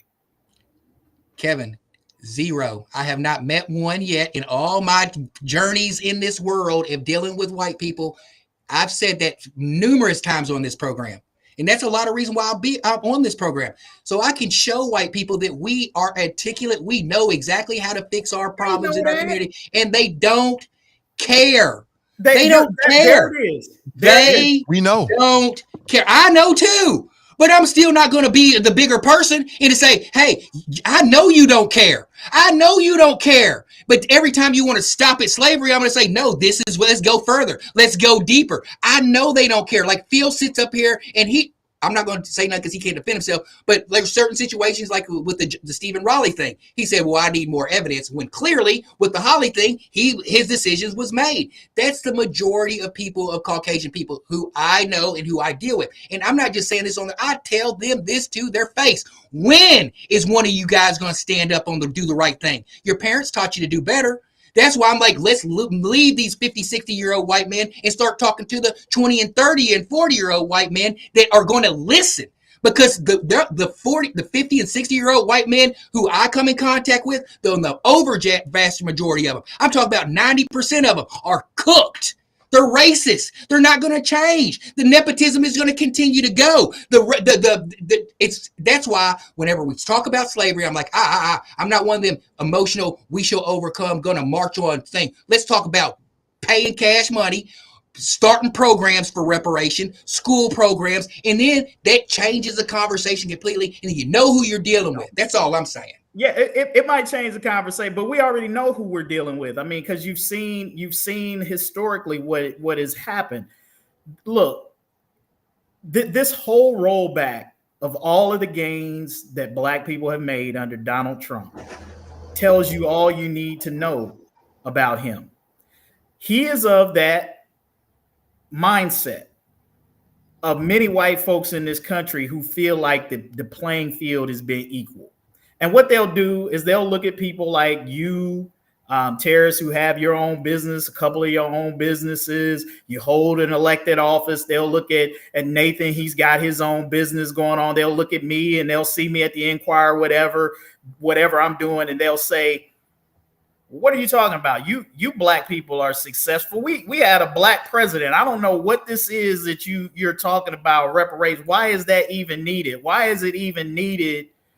These DEI programs even needed. You guys made it. You guys did the right things. You went to school. You stayed out of jail. You didn't have kids out of wedlock or whatever it was. Whatever stereotype they want to throw out about what they believe about Black people and the culture, they'll point you out as the exception and the justification for why these things are no longer needed. But what they miss is all of the things that each of us had to overcome to, again, this is what I've said. Black people still achieve in spite of, right? None of us are where we are because somebody laid out a smooth road and just kind of gave us the hookup because of who we were, regardless of what white folks want to believe about affirmative action. That's never the road for Black people. You managed to achieve in spite of. So yes, I'm proud, as I'm sure all of you are, of your success. But that success didn't come for free. It didn't come without a price. It didn't come without having to deal with some bull along the way, bull that they didn't have to deal with, right? And so this is the battle. This is where we're butting heads, and why, even as much as I want to be optimistic, I think you're always going to run upon just this very distorted view that I think many Caucasians have about what fairness and equality really look like in this country, and the road that Black people, even successful Black people, have to travel to get there. And the unfortunate part about it is some of us who do achieve high natures, we get high-minded about ourselves. And then we tend to look down on other people like a Clarence Thomas, who forgets that he was a beneficiary of the same type of programming that now he rails against, right? You get some of us who fall into that category, who are too good to remember the ladders and the stuff that they had to overcome to get where they were. And that also plays into that narrative. There are too many of us who are willing to co-sign on that false narrative because we've made it and think we did it by ourselves. Well, gentlemen, I appreciate the conversation. It's been a spirited conversation. Yeah, Appreciate man. you. Went a bit longer than normally, but thank you to the audience. Yeah, I don't mind either. I do have some things to get to. I do appreciate everybody. Shout out to TNT. She wasn't able to connect. Hopefully we can get with her next week. Shout out to Phil Hemlich. Shout out to Iranetta Wright. We got some back and forth today. We got some juice. I love that. Hey, Nathan, and just so they don't get it twisted, brother, I love you. They ain't got nothing. We gonna mix it up. Oh, absolutely. We gonna mix it up, and it's still all love. Tarris, same thing. Same, yeah. You know it's love. That's just good debate, man. Ain't never anything personal. 100%, but it will get heated. That's right. From time to time. That's why you got to tap into hot mic. You never know who's going head to head, who's going to get into it, who's going to get triggered. Again, thank you so much for being here. Please share this show so people in your timeline can see it. To everybody in the audience, really appreciate you. Have a great weekend. Stay healthy, my friends, and we'll talk real soon. See you guys.